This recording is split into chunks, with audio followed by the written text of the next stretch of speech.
Hello, Never everyone. forget. Okay, I'll start over again. Oh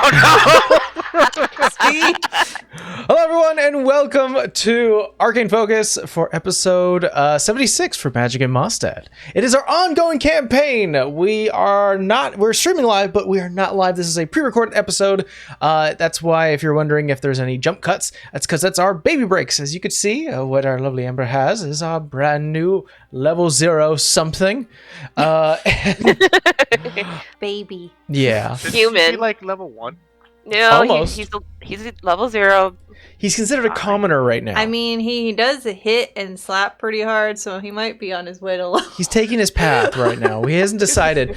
But regardless, if Caleb needs changing, going to sleep, waking up, feeding, any of the sort, we'll have what we call baby breaks. You'll see a very noticeable jump cut, and essentially we're just removing that little dead air for you guys so you guys could enjoy the story. We are nearing the end of the player's 3-month downtime. That's what we've been doing for the past few sessions, is you guys simply remembering and experiencing past things that happened within a 3-month period where nothing really major importance has occurred. Definitely some loose ends that were tied up, or maybe some new information found. But regardless, are you guys ready to continue our session? See. Okay. As our party dreams within the endless scope of night, the soft flurry of snow crosses their window, leaving icy edges creeping across the glass. The alcohol-filled daze allows them to sleep as the party downstairs begin to slowly die down. This type of sleep is so rare for the three griffins, especially nowadays. As the room fills with the sounds of snores and heavy breathing, we focus on that sound.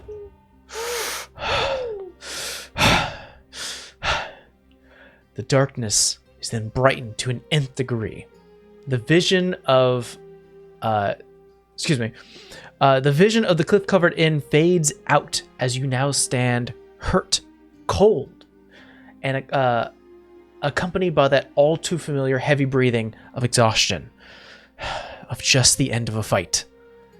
Your lungs burn as they work overtime due to the altitude, and the sounds of metal and screams can be heard as a paladin you could see beyond the bridge that you're standing on has several claws sticking out from behind his back through his stomach that ends up splitting 2 ribs cages. Flesh and sinew get thrown off the side. Penelope grips onto Savannah's legs, her eyes crossed between digging her face right into her leg, and then quickly looking over to the side to see this horrific scene. The last thing that happened was that, in addition to the pack, the numerous werewolves emerging from the Horizon Watcher's cave, are several werewolves, different shades of fur, different sizes and different hunches, different builds and forms. The one that was behind you that sort of became flank, that killed the one other paladin that was causing you problems, the one that ripped the skull, leaving the spine attached, throwing it off to the side, just sort of snarls, looming over you all. Even you, Rolly, being a tall person as you are, this one is about 13 feet tall. Just the last thing we ended on was, Savannah, you rolled a persuasion check to persuade that you were not the enemies, that you were there for something different. It has nothing to do with you. The beast takes a simple breath. As it does so, you see a plume of white, like just an exhale with each breath it takes. It looks to you and goes, "Though your companions speak the same as you, your words carry conviction that they don't. Speak! Why have you come to the Horizon Watchers?" Well, And I kind of just look at Penelope and I'm like, we're just trying to get her to her uncle. Within the pack, emerging from down below within the cave, once again, just the crowd of werewolves and different lycanthrope type beasts. But one face actually stands out amongst them all, as he's either still in humanoid form or is not a lycanthrope at all. You see a man, early 50s, light skin, a wild brown hair, very reminds you much of Penelope's sort of wild poof of an afro, or just sort of wild, like almost like I've described her before, almost like her hair was put through like an electric socket, just sticking up. Bit of snow and dirt sort of crusted upon his face and cheeks and chin. Bit of the neck. He's adorned with a large necklace, like a giant rope, that is just holding bits and baubles. You see numerous like circular wooden hollow points that make sounds every time he walks. It sort of clanks against each other. You see triangles with symbols within them. You see a large ornate moon that sort of dangles from his chest on the same necklace. He is wearing simplistic, very simple clothing, and it's very cold and chilly up here, but it's almost like he's wearing just a simple like gown. As he walks up, he has a walking stick that he carries with him that sort of you can hear upon the stone floor. He looks out to you all. The beast behind you just sort of snarls, takes a step back. The man looks up, locks eyes with the girl, and goes, "Penelope?" The girl looks at him. You all see this sort of like looks at him, looks at you all, and just is confused. "Come, child. I am your Uncle Ka." He looks at you three, almost sussing you out, giving you deep looks from each one, just one clocking you each one.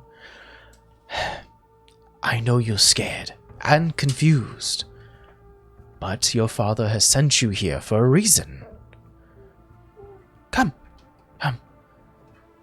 Wait for me at the entrance. I like to speak to your escorts." Penelope. I'll whisper to Penelope, it's okay, go. She looks up at you, Savannah. As you look down at her, Savannah, you notice that her brown eyes, that sort of light honey brown eyes, are now giving what looks like to be a soft bluish tint. You see that she kind of like sniffs the air, clearing a bit of her nose that she's been sniffling this entire trip. Hugs you tightly, and you feel a little bit like, ow, as there's a bit of strength to it, but not enough where it, like it's doing any damage. Just like, that's surprising. She gives a big hug to you. Hug to you, Vera. You don't feel it because you're wearing armor. And a hug to you, Rolly, which you were kind of impressed. You're like, that's a strong hug for a little girl. She stands in front of you all. And then you notice something as she sort of gives like almost a twinge and gives a deep breath. You see her lungs almost expand as she takes the deepest breath you can ever see a little girl give. And she looks up to you all and says, "I'll never forget you."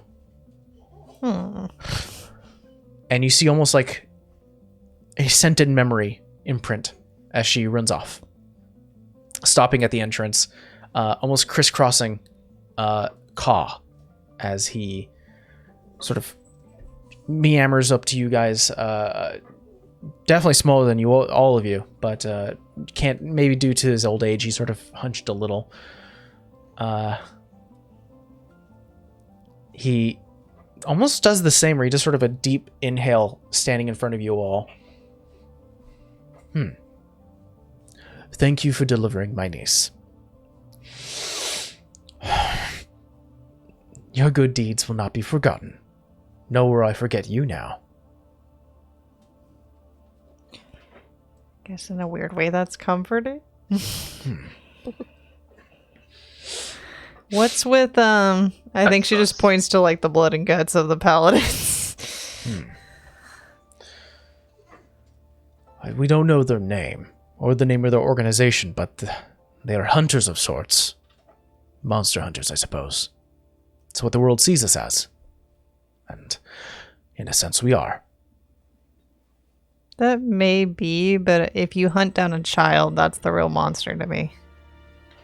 That's not okay. I agree. Kind of takes a step back, gives a good look at you all.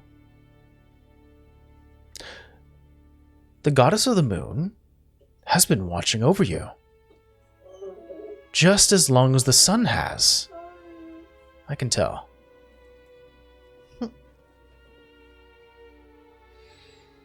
Mental note.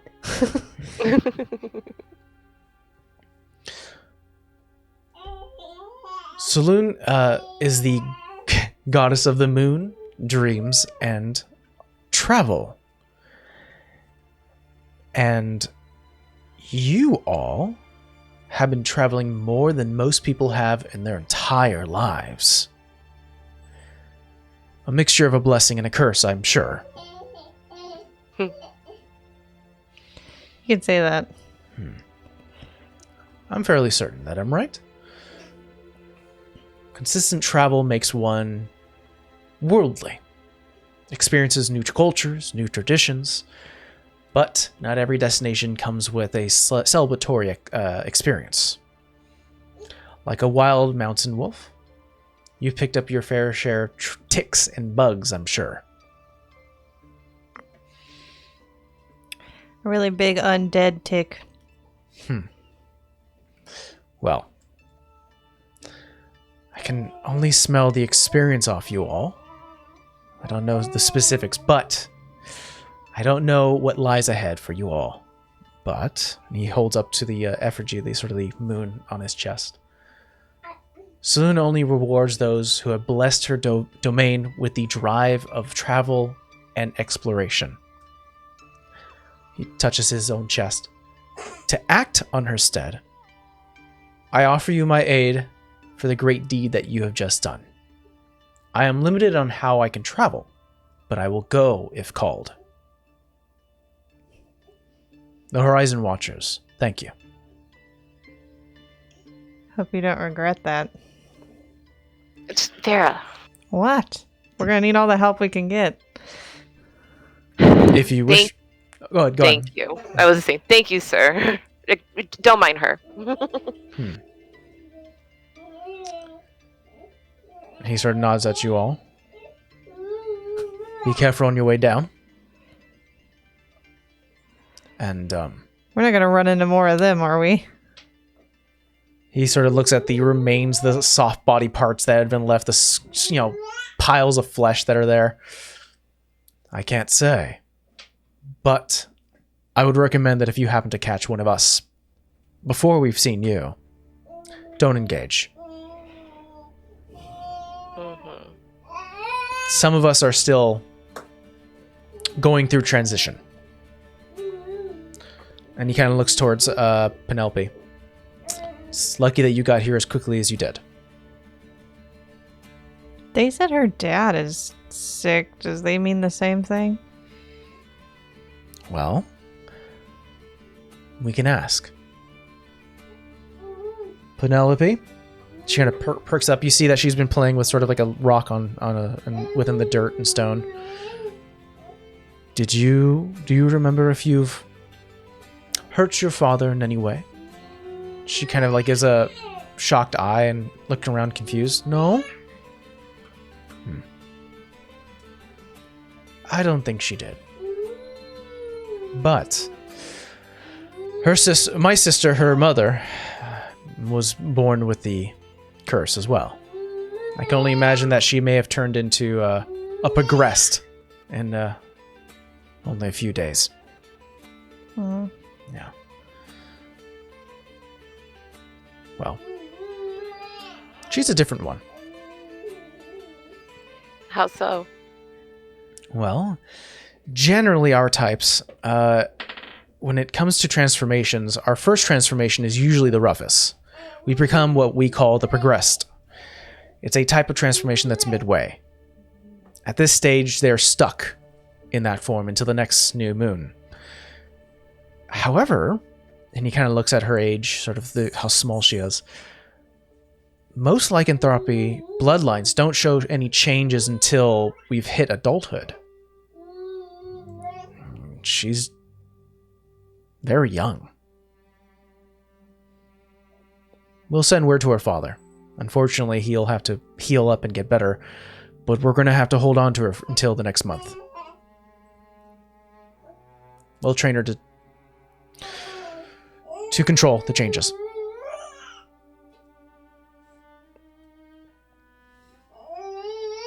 Take care. Is there anything else that you guys do within this standing on top of the peak of the mountain? Rolly, did you give Penelope all her stuff? I mean, what stuff? The stuff you bought her. Oh yeah, I thought we did.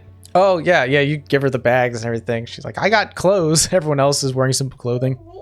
Yeah, I thought we gave that to her like a while back. Before we had to leave. Yeah, she rushes off with her bag. She's not going to leave behind stuff that you bought her. She's just so excited.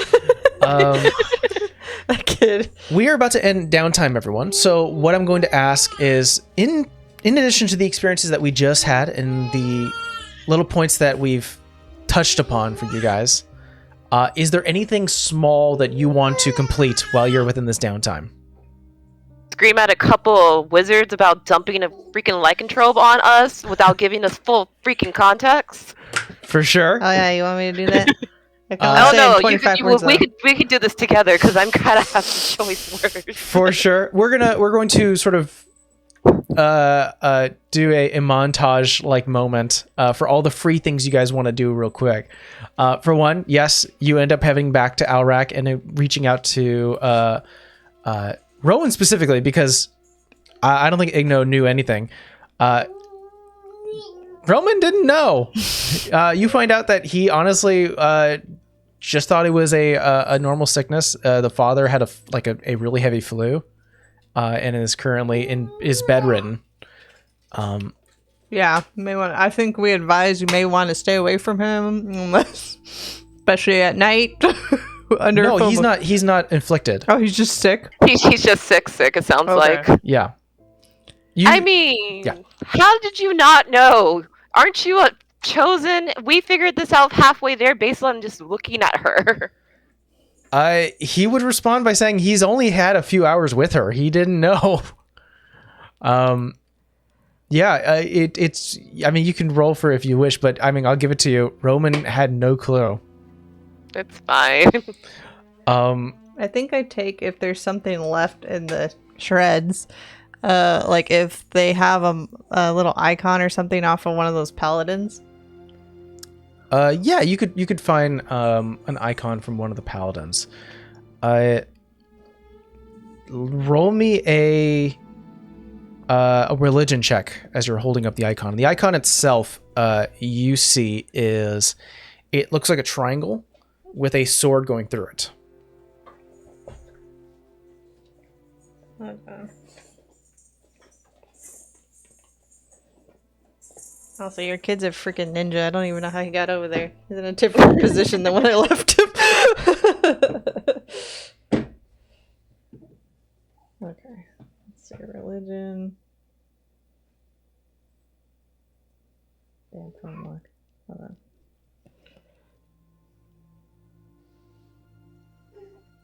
Silence is killing me. Well, I had to open my phone. 16. 16. I don't think your teachings back at Isenby have taught you about this order.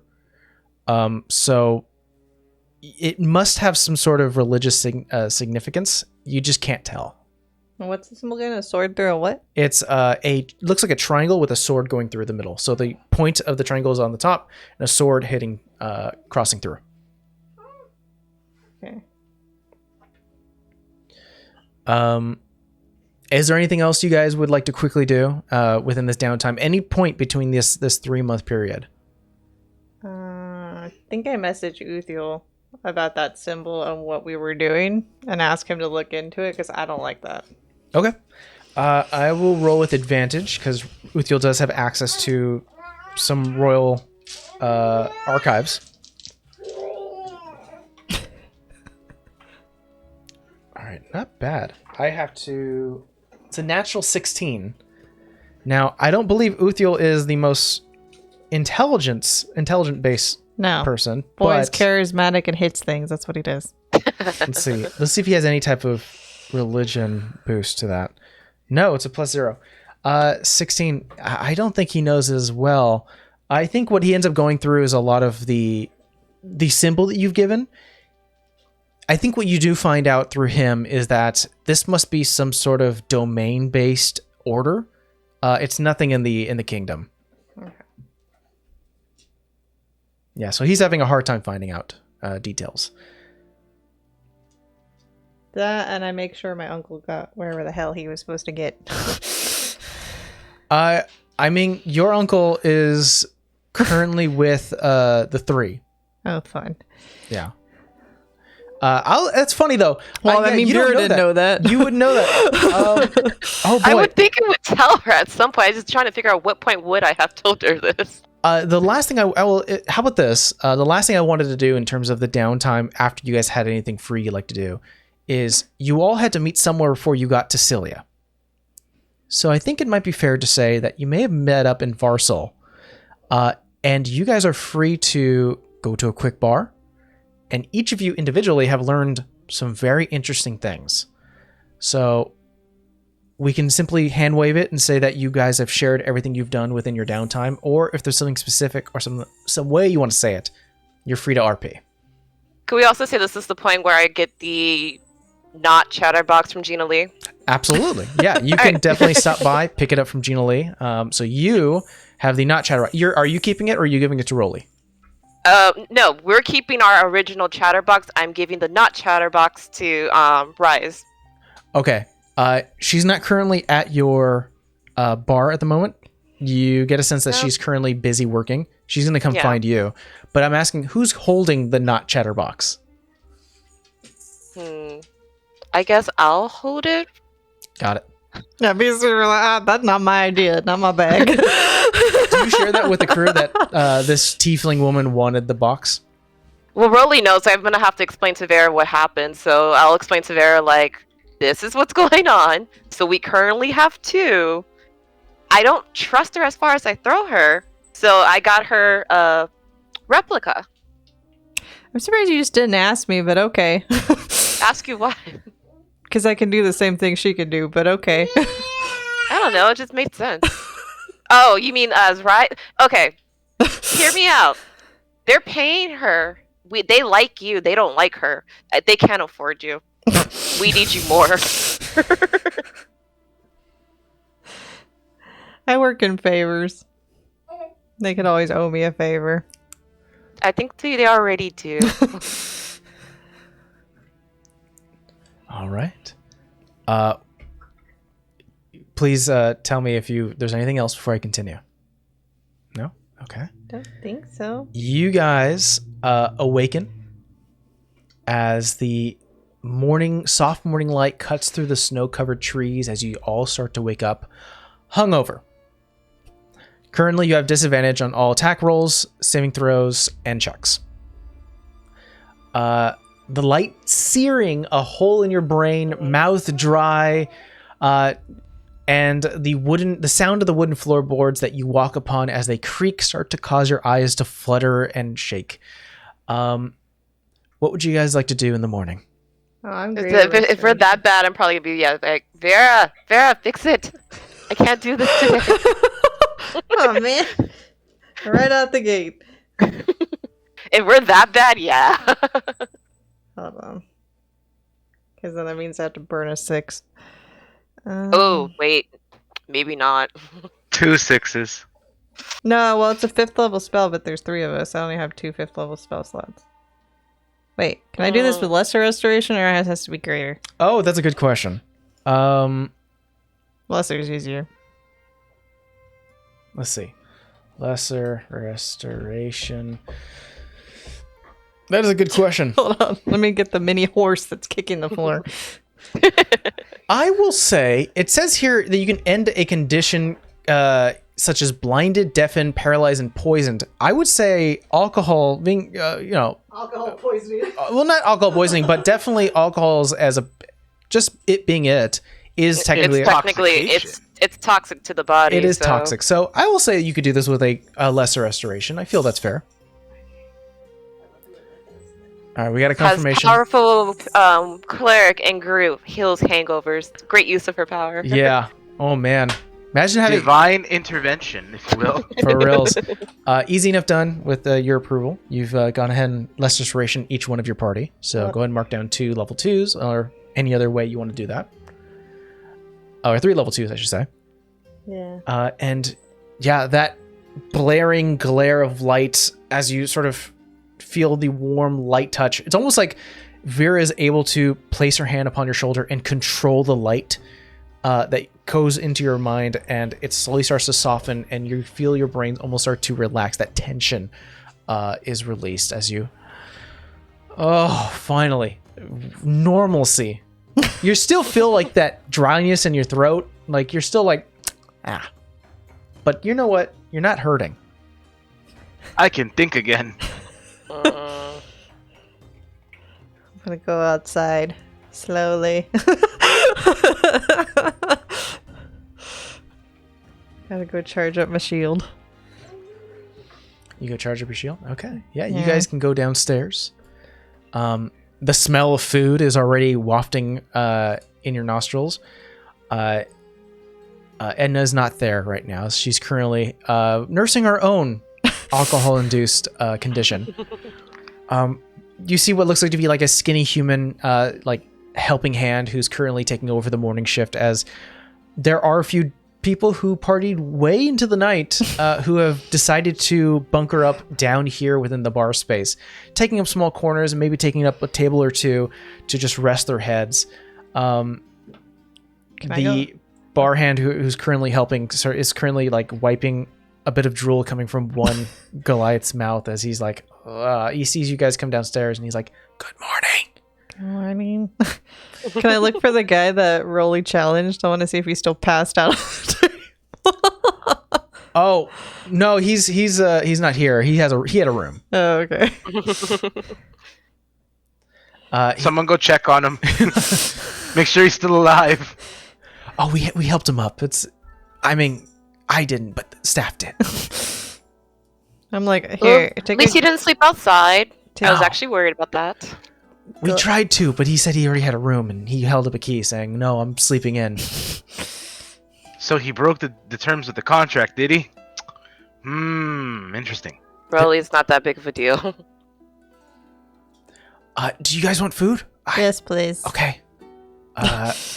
Let's walk away from this table. He sort of motions towards like sort of the bar front as he sort of walks behind. Okay.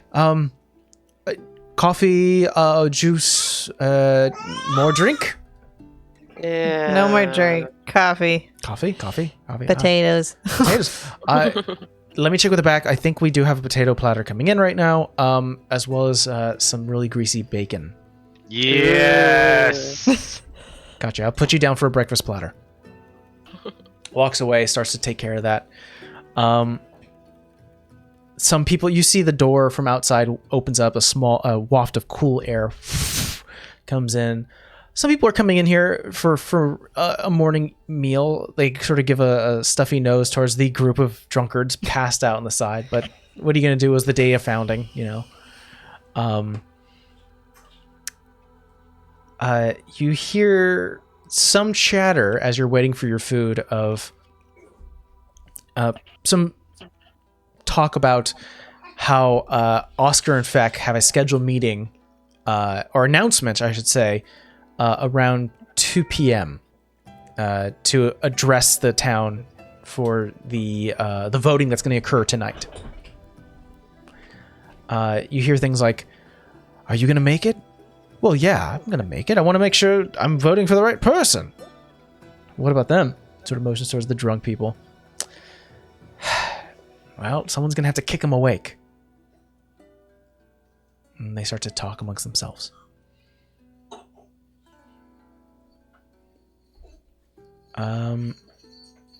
Food finally arrives, as you can smell. It's not even like small cut potatoes. They're like large cut, as you just have like major bites with a bit of cheese and bacon on the side. To not even like cups of coffee.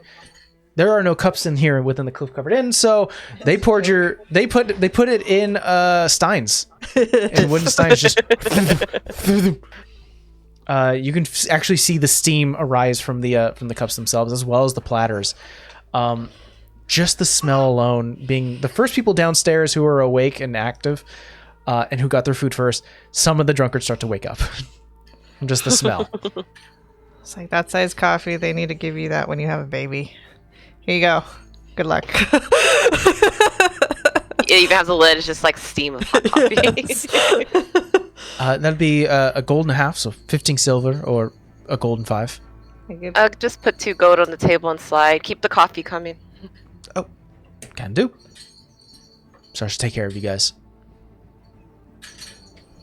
But yeah, it's not in the it's not morning.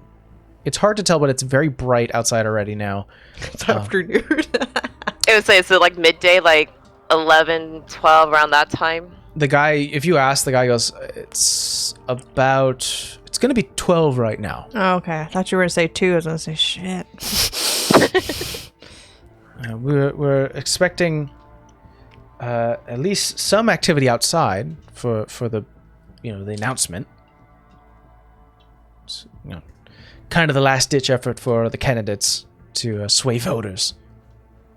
Does the town gather in a square, or...? Oh, yes. So if you head outside, take a straight left, you'll end up seeing that there is sort of a makeshift podium that has been made, as well as sort of a lifted stage. It's next to the mayor's office. It's very hard to miss. But if you need directions, I can walk outside and point you to it. No, I think we'll be okay. Yeah, I think so too. Sees Rolly has already drunk all of his coffee, has poured him a new one. I'm wrapping up bacon for Lila. It's gonna be pocket bacon for later. Oh, best kind. For Lila, wrap up bacon for myself. Yeah, I'm gonna pay him 2 gold and have him wrap me bacon to go. Oh, we have a fresh one coming out. I'll go ahead and just tell him to pack up. Just pack up the whole thing here. I give another 2 gold. And this is why we're party members, because they're reading my mind. I will tell him to pack 3 platters worth of bacon. No. How much do you got back there? I think you might have heard pack a lot. What I meant was pack all of them. He looks. You want the bacon, the potatoes, and probably like, I don't know, dessert. I like got a mini bear to plate of feed, coffee? and then we got him. So I can't sell you all our bacon. We have customers who also need to recover from last night. And your finest wenches. I don't need I'm the just gonna look hookers. at Rolly and just like, what? Oh, sorry. How much did you Still pay in for the bacon and potatoes? Like, I mean, 2 gold. I don't know personally. If I give you 50 gold, will you just give us everything you got? Do you have a wagon? Okay, that's a little too much there. How about like a mini wagon? No, I think we're complicating. We have this. a carpet. You see this man is just 50. 3 platters is fine. 3 platters is fine. Just go. I will. If you pack put it up in 3 sacks, then I can make the bear carry it. I will make 3 sacks worth of bacon. There you go. And Excellent. potatoes. Okay. How kind of much is that? Turns around in a days. I just 15 gold. Okay. I'll give you 20. Okay. Turns around, hits a bit of the walls, sort of goes past the. Ladies, would you like any guys? more coffee? Yes, but Yeah. guys, I love the enthusiasm, but what are we gonna do with 3 sacks of bacon and potatoes? Savannah, We're you're gonna make the bear overcomplicating this. carry it. Okay, is the bear going to eat it all too? No, Probably we're at all least gonna half eat of it. it. And are we going to eat all of it before it goes bad? It's I can Rolly assure and you. a bear. Good I point. can assure you, yes. Good point. I don't know who's worse, the bear or Rolly, so therefore we should I be mean, fine. at least the bear is a little bit neater about it. I beg your pardon. About 30 minutes I'm pass. sorry. As I would say, I think with all of us having some sort of tech background, I think we've all seen this before, about maybe the size of a large motherboard box. 3 of them. I'm not sure that's a metric Savannah will understand. Fairly large, like a kind of interesting unit of measurement. I gotta admit. You know what? GPU box. Let's do the 40 series. I don't even know what those look like. They're beefy. Those things are beefy. It's like you're carrying a baby. Beefy. Yeah. We're gonna pretend I have the technology, not just to say, okay, sure. Good point. We all come from the tech background. You get a big ass box. In a way. We all have a tech In a person. way. Anyways, so you guys are given 3 giant boxes. You could even smell it coming from beyond the small wooden, like very thin wooden crates as you're sort of... I'll be right back. I'm gonna go let Lila out so she can carry this outside. Sure, you... Yeah, actually, can you take those outside and just follow her? She'll put it on, I guess, our beast of burden. I'm digging in. You have one hand just already... Yeah. Yes, I mean, I already in have there. probably 1 crate, and I'm gonna go... I'm assuming Rolly's got at least 1 crate. Not a problem. Eventually, you situate it where it's on Lila. She's... Or I open one for her. just already digging in, like with your permission. There you go. You start to head your way left, going upwards towards the mayor's office. As you do see, there is like a white banner with the words of the 2 candidates, Middle Deep and Oscar Mortencio. There is a lifted, like, prop stage with a little bit of wood, almost like about a foot up, with a podium up top. There's already a bit of a crowd starting to gather. Do you guys wait in the crowd, or do you try to find Feck? I'm gonna try and find Feck with a bear full of bacon. Rolling perception check. Why not? I support this. I support this. Hold on, I forget if my modifier is plus. I'm gonna have to name this episode "Bacon and Bacon Bear. Bears." Bacon bear. Just do it upon like the like that one show with Michael Scott. You know that one. I guess I that was one? to say of bears and bacon. Oh yeah, Bears, Bacon, Battlestar Galactica. 23. 23. Yeah, he's a small gnome or halfling. Sorry, he's a halfling individual, but you are able to clock him near one of the banners. You see it as you actually start to get closer to the actual stage. There is like a curtained off space where maybe the candidates are behind, maybe rehearsing, almost like a backstage space. But you do see him. He's not there exactly there, but he is next door or next to one of the curtains, and he's currently talking to what looks to be an elder woman. I started doing this. His sort of clocks you all and goes, like, waves you in. Come on, Lila. With a big old mouthful of bacon walking. You make your way up. He says goodbye to the older woman. She kind of looks at you up and down and kind of gives a wave and walks away. Feck goes, I'm very happy to see you all. It's been quite some time. Lots happened. I can see you've have a pet. I have a bear now. Yes. Would you like some bacon from the bear? No, I'm fine. I've had my I have breakfast. a pet too. You do? Yeah, it's this crate of bacon. Folio. I see that you've gotten breakfast. We had a long night, so yeah.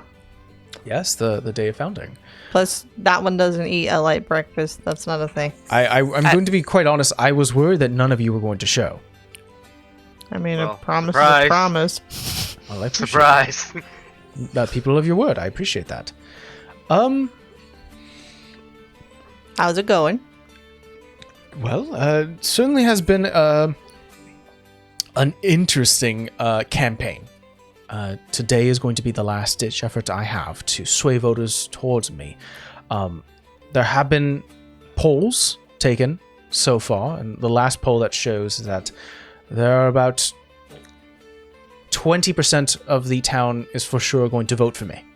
That's it? The other 20% are going to vote for Oscar. They're not really in favor of change. The last 40% seems, last 60% could sway either way. 60% undecided, huh? That's a big chunk. Yes. That's a very big chunk. Listen. Sorry to interrupt, but didn't we do something to help this guy already? I thought we put maybe slander or something already. No. I'm thinking of something else. Look, it's very simple. Those travelers who fell with you, along with some of the town folks, when the bar's floor collapsed, have spoken all about you when they left. They've spoken... I don't think they've known your names, but they definitely have described you all. And Edna and some of the members who here also can recount the events that you were all involved in. So there are some easy votes here. I think if we can simply capitalize on that, all I need you to do is step out, tell people that you want someone in charge who is there for the people, who aren't going to shortchange them.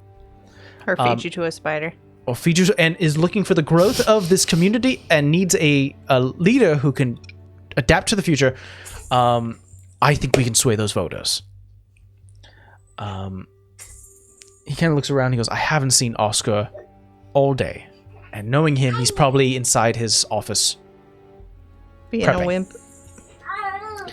So the idea is I'm going to say my speech. I will wave you in near the end. And I think you all three can be the finish, the punch that I need. I was like a plan. Wait, bear or no bear? You can be the bear if you wish. I mean, people like cute animals. So I'm gonna test the waters here. 20% of the voters are siding with you. 20% of the voters are siding with that guy, and the rest are undecided and can be swayed. Yes. This is going to require much more than just a simple speech if we want to really, turn the odds in your favor. What do you have in mind?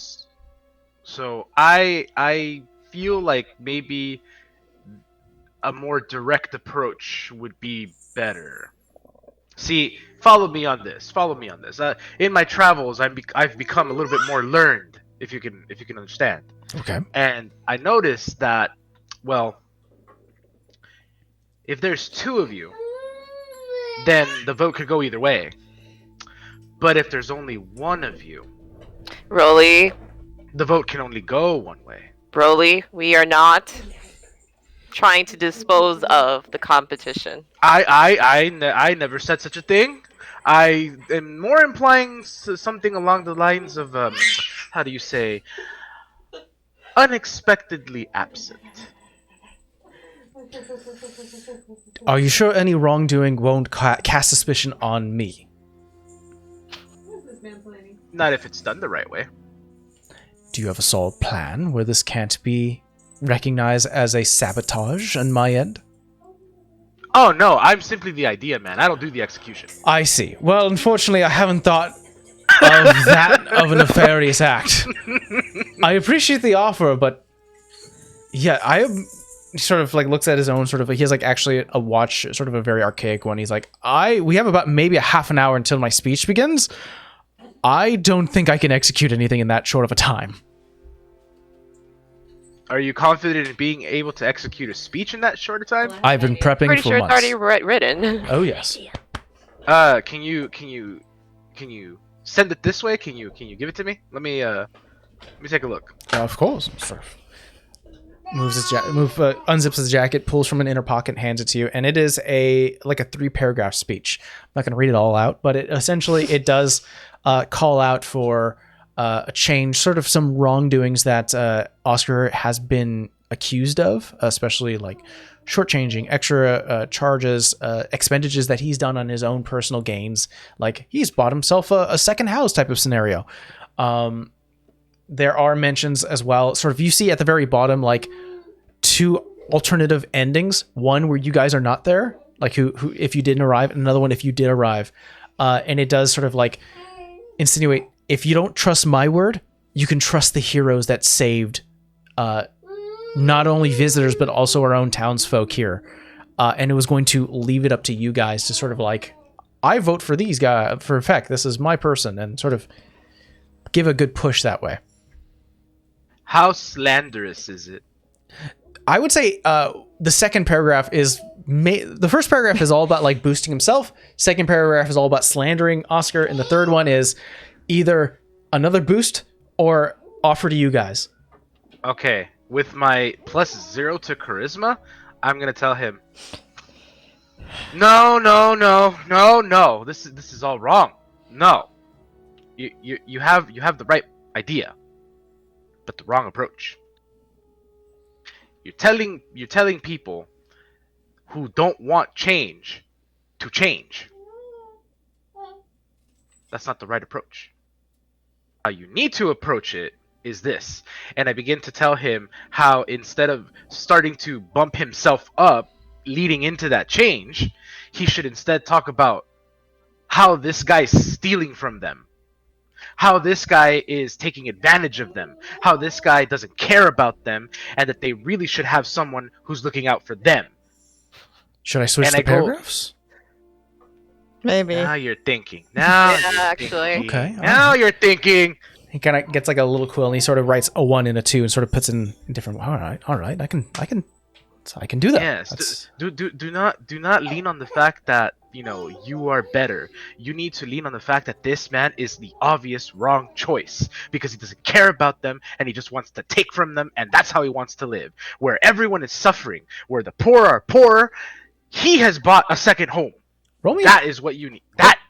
Roll me a persuasion check with advantage. With my 0 charisma. I mean, for 0 charisma, you're doing a damn good job.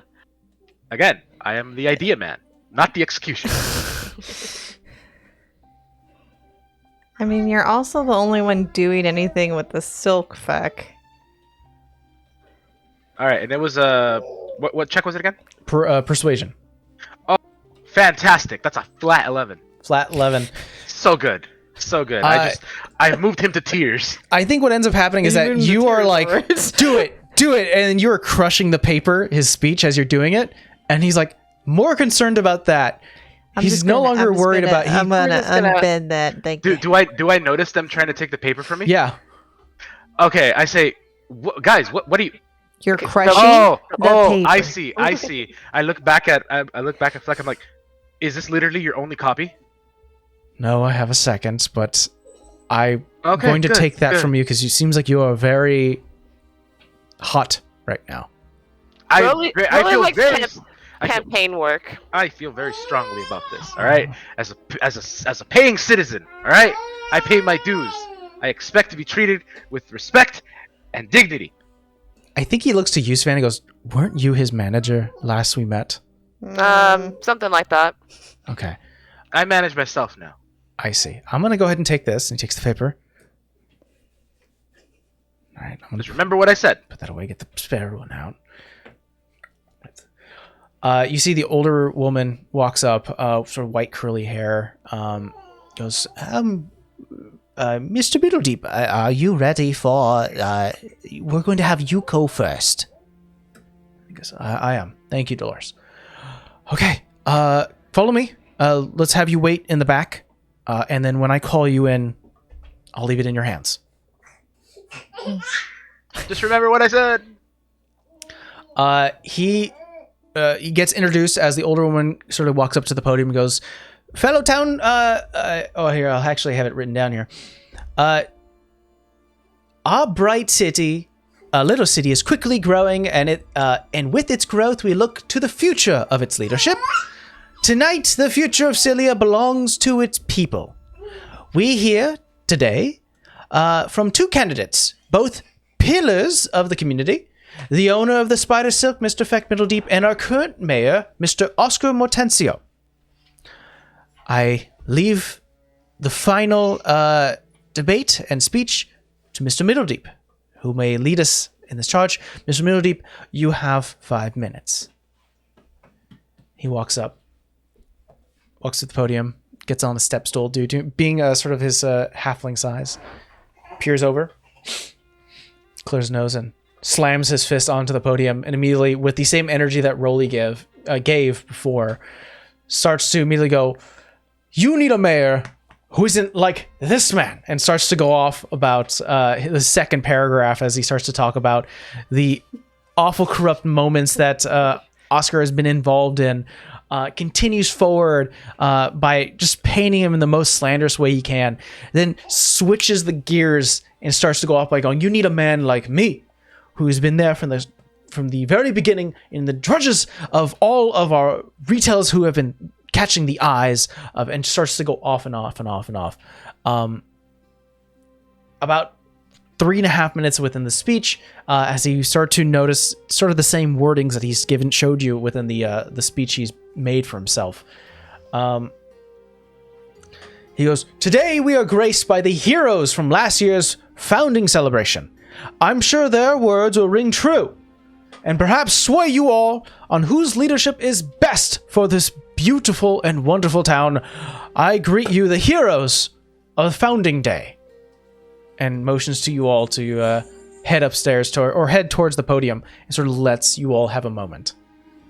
Meta, this is the guy who's running against the dude who tried to feed us to the spider, right? Yes.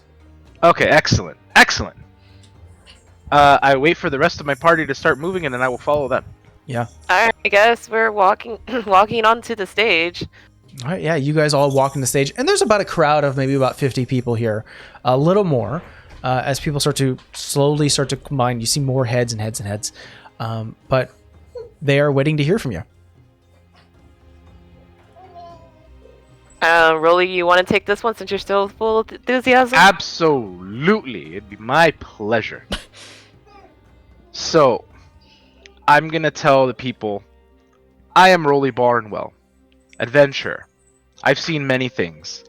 I've seen great fortunes. I've seen the destitute, the suffering, the pain, the cries, the clamors of all of those in need, more often than I care to admit. I came to Cilia 1 year ago, where I was introduced to the man who was running this town back then. You know the one. This man tried to feed us to a spider.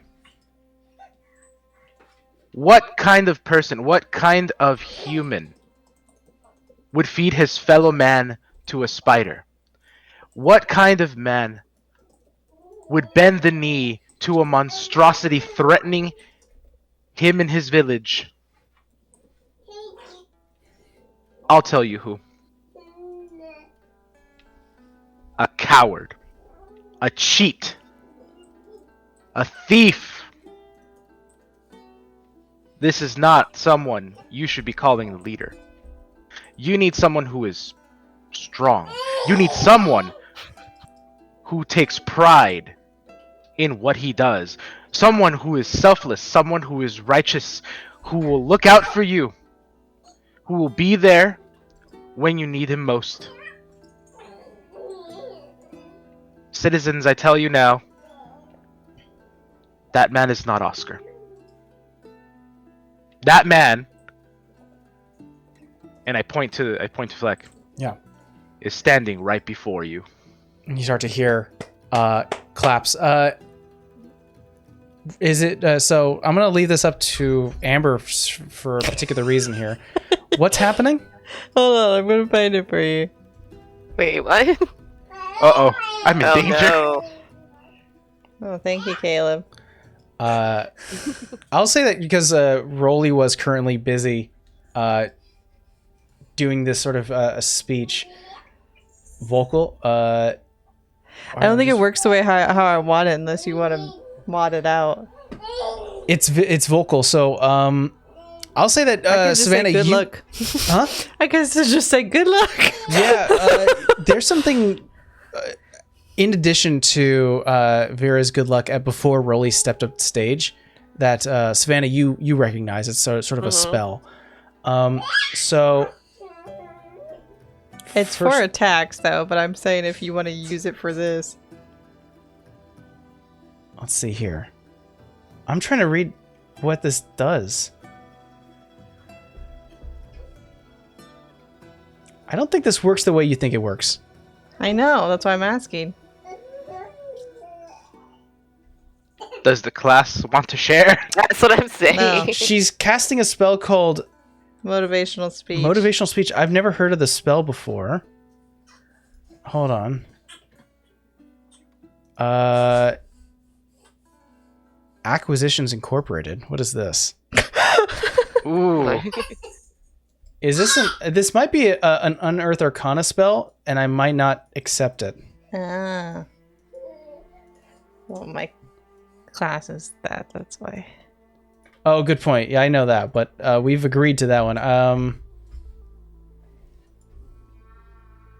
I don't If know. not, then I just magically put guidance. Yeah, I don't know if this is Unearth Arcana. I think No. this is a thing. This is a thing. That's Yeah. okay. All right. It says choose up to 5 creatures within range that can hear you. Get him, Vera. Get him, Vera. Get him! Each affected creature gains 5 temporary hit points, has an advantage on wisdom saving throws.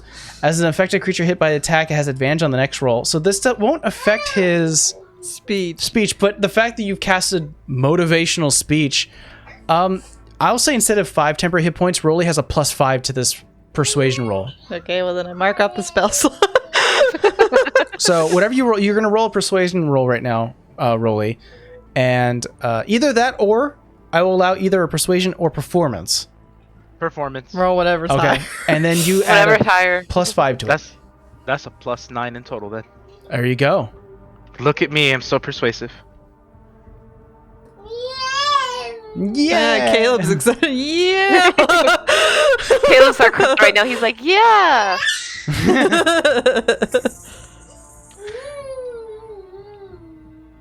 That's a 28. 28. Jesus. Now you can cheer, buddy. You start to hear the claps of all the people here start to cheer you on. The heroes of the founding day have spoken. These folks helped us and they know who is right in their hearts. And you start to hear chatter amongst the crowd, speaking in this sort of manner. You step away, Rolly, almost pleased in yourself. You turn around, you see your party almost giving sort of acknowledged nods. Like, that's pretty good. You definitely look over to Feck, who's way small, up to your knee, who is like hands on hips, like, I didn't see that coming, but damn am I happy. Definitely pleased. The older woman steps up to the podium, sort of gives like a hush, okay, all right, I know that was great. But finally goes, okay, well, I thank you so much, heroes, for sharing your own thoughts. Thank you, Mr. Middledeep, once again, pillar of this community. I now would like to invite the second candidate, Mr. Oscar, and before she even finishes, You can boo this one, Caleb.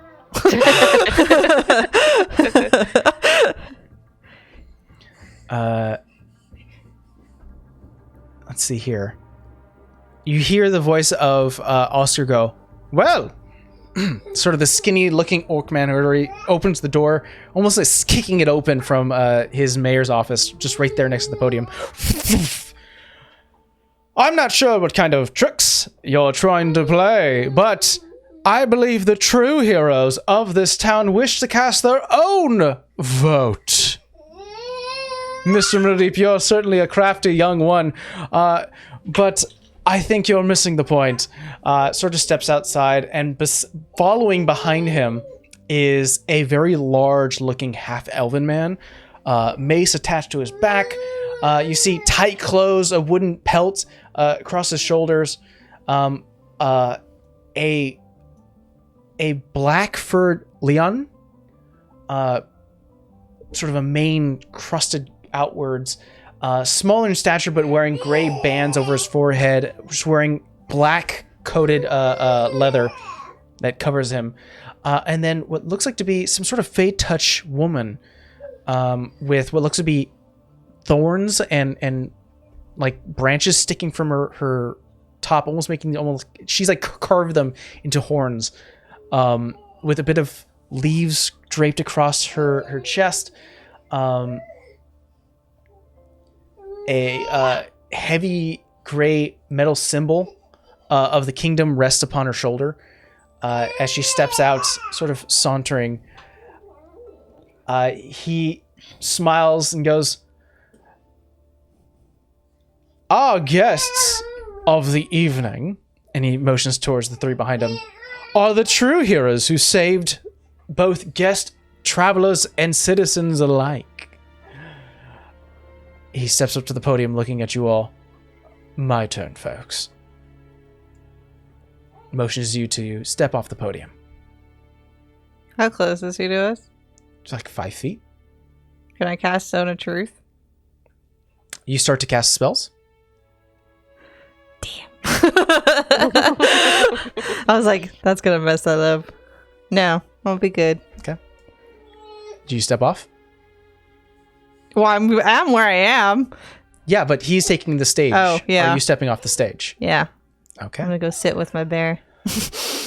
He begins with a speech. My fellow members and visitors of this beautiful town of Cilia, I, Oscar Mortencio, have been your loyal and lawful mayor for quite some time now, since the beginning and founding of Cilia, and I have brought prosperity. As you can see, we have built up the town respectfully. And from what slander my little friend here has been trying to say is completely false.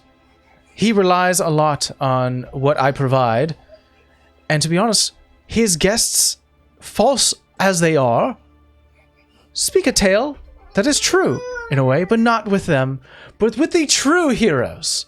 We were informed that we were helped by a large, muscular man of strength and heroism. We were helped by a Fey-touch woman dressed in armor of the kingdom. And we were helped by a feline, quick-witted woman. Dexterous hands, dexterous body. Well, I present to you the heroes of that night, the true heroes of that night. They stand, give a nod, and he starts to go on with his speech. As this is going on, Feck pulls you aside and goes, that lying, cheating, green bastard! This is a joke, right? No one believes that. Oh, I think they believe it. Can I perception, like, are those horns real, or they're just like, this is the Walmart version? Oh, roll me perception. Like what we're supposed to be. Yeah, not the target. Got him. 25. 25. No, you actually start to closely look at it. She has pointed ears, so she is Fey touched. The horns themselves are actually branches. You see they're wood, and they've been carved. Okay. Do I notice anything else? Anything weird or out of place? Any of them? Any of them? I mean, I will say this entire scenario is pretty weird, to say the least. Like, do they look like they're putting on an act, or they're just like, I'm here for the money, I got paid to do this? Oh, roll me an insight check. Well, I think I get advantage because of the truth-telling ring. Hold on, let me read. Oh, and lies? Yeah, you could roll with advantage. Ring and truth-telling. Yeah. So go ahead and roll with advantage. I have two possible ideas. I needed that advantage. One was a 1. Oh. Ooh. Plus 10, so 26. 26. You look out to the three individuals. The Leon, sort of this female lioness woman, with sort of black armor, leather armor, is stoic, completely still, looking at Oscar, and it's hard to read her as she is just locked on him. Occasionally looks over to the crowd to assess like how they're responding, and then back to him. The woman, the Fey-touch woman, is not even paying attention. She is just very laxed about everything. You see that she's actually leaning against the half-elven man, they're having some sort of discussion. They're not into it. You get a sense that they're probably not invested, but they're there for appearance. I'm gonna do a quick huddle with my party. I think if we pay them whatever he's paying them, they'll probably just go along with it. Or we can could. tell, actually, grab people who were witnesses that we were there to prove, like, yo, we don't know who they are. No, I got a better one. We make a spectacle out of it. Yeah, that's what I was thinking. That'd be more fun. No, I'm all for the spectacle. So here's the plan. Let him do his speech, and then at the end we heckle him. When he begins to make this a he said she said situation, we challenge him to speak the truth in the zone of truth. I also And if have. and if he has nothing to hide, then he would not mind submitting himself to this. Or alternatively, to prove that we were the real heroes that took down that legendary spider, that we will challenge them in the name of the village in one-on-one combat, and the victor would be worthy enough to defeat the spider. Only the winner could have the power to defeat the spider. Feku's within this same group huddle because he pulled you guys aside to have this sort of angry conversation. He's like, "We're not killing Axion. He's the one supplying the spider silk. We never said anything about killing You it. said defeat the spider." You did. Wait. Do you know all the bad things he's done in his town before? I mean, I could zone a truth him, but one of them might be able to, ixnay the spell. No, I had an idea. Why don't we just have him say in his own voice all the bad things he's done in this town? Zone of truth. I mean, zone of truth, or I just touched my band and suddenly I sound like Oscar. I can say it. Oh! I could cast silence, and then you be out of the range of silence, and then say it. Meta, the idea I have in my head, and it's gonna be very random. Everyone's seen Batman Returns, right? See. Yeah. Does everyone remember the penguin scene with Batman? The Yeah, I remember. Okay. That's what I'm pretty much thinking. All right. Well, I just need someone to feed me what to say. I'm going to let you guys think of what you're going to do. We're going to have, as you can clearly hear, we're going to have a baby break. Just we're going to put him down for a quick nap. So, BRB. And we're back. I have a stain. Don't worry about Badge of honor. it. Badge of honor. Don't question it. Don't question it. You start to notice that Oscar's speech is nearing its end. You all are currently cursing him in every sense of the word, coming up with different plans to expose him. You hear some clapping, some cheering as well from his side, as you hear the older woman take the podium going, "Thank you so much, Mr. Mortensio. Don't forget, everyone, that voting will occur tonight. It'll occur until the next evening, so you do have 24 hours to cast your vote. So, thank you. I want to thank both Mr. Mortensio and Mr. Middledeep for their speeches. There definitely is some concern of..." I shout out, truth! The concern is truth!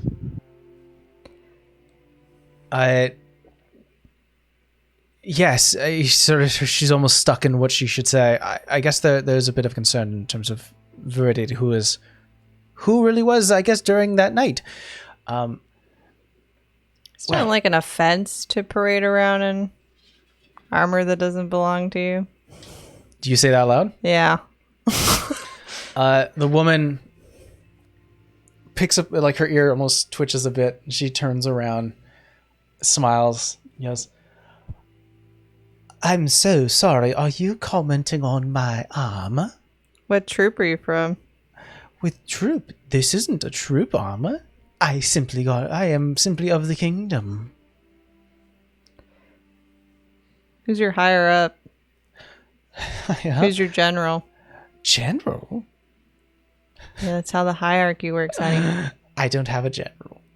So you just parade around in armor. That obviously does not belong to you. It's armor that I bought from the kingdom. I live in the kingdom. You're sweet. You're cute. Isn't she cute? And she sort of motions towards Leon. Kajia, isn't she cute? Talkative, that one. Let's go with the plans, guys. Yeah. Maybe he was just afraid I might hit him with the mace again. I think Middledeep steps up and goes, "Friends, I cast doubt, as so do my colleagues here, that these so-called heroes, those who were there can attest that the heroes on my side are true. This is nothing but a ploy from Mr. Mortensio. Fakes, lookalikes." I heckle and I say, how much did he pay you? You see that the half-elf man, the larger of the sort of turns around, leans real close in with you, Rolly. You see almost like maroon hair, darker, leans really close and goes, "A lot." Louder! So the people can find out what a liar and thief you are.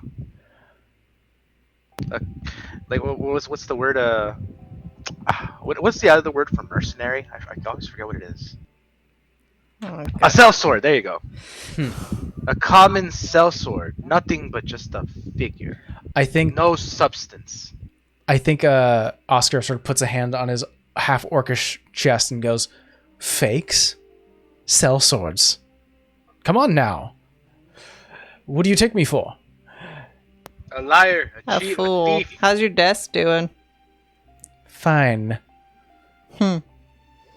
You see that finally Leon turns around. If we are simple stand-ins, as you say that we are, perhaps we can showcase who truly is the real heroes, huh? Fine with me. I just don't like people taking credit. Especially when somebody tries to feed you to their stupid spider. And you have to carry their townspeople out from a clamped floor because your architecture sucks butt and you're too busy spending money on your house. Your second house.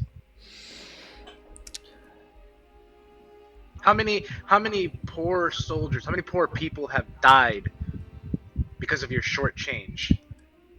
Oscar sort of peers behind the shoulder of the half-elven man and goes, "I did not shortchange anyone. We soon learned and found out that it was the meat man that we were supplying from.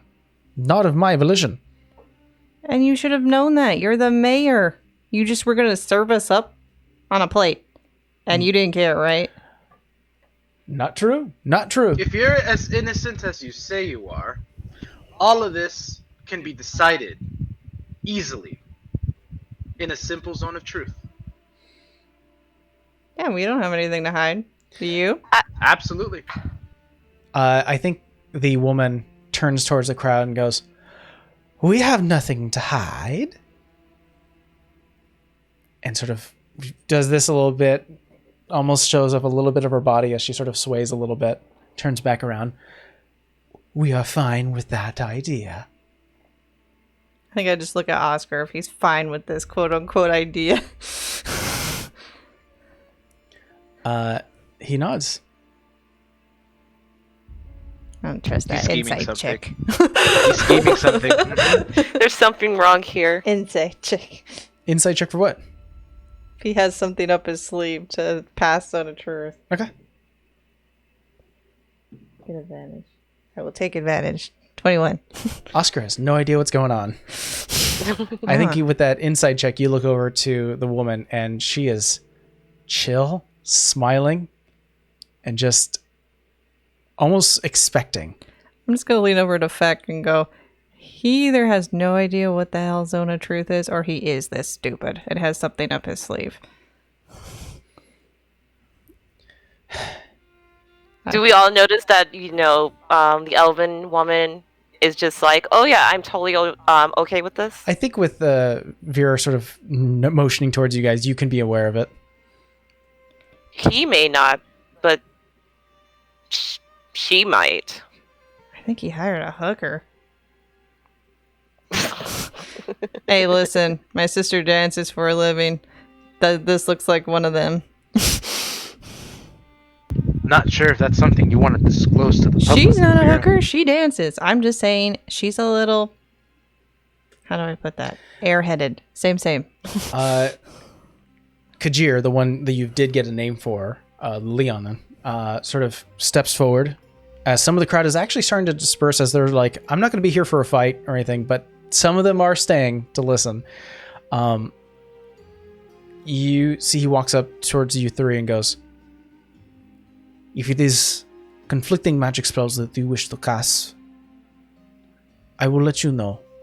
And this tone of her voice is soft enough where only you 6 can hear, or 8, because including Feck and Oscar. He goes, it won't work.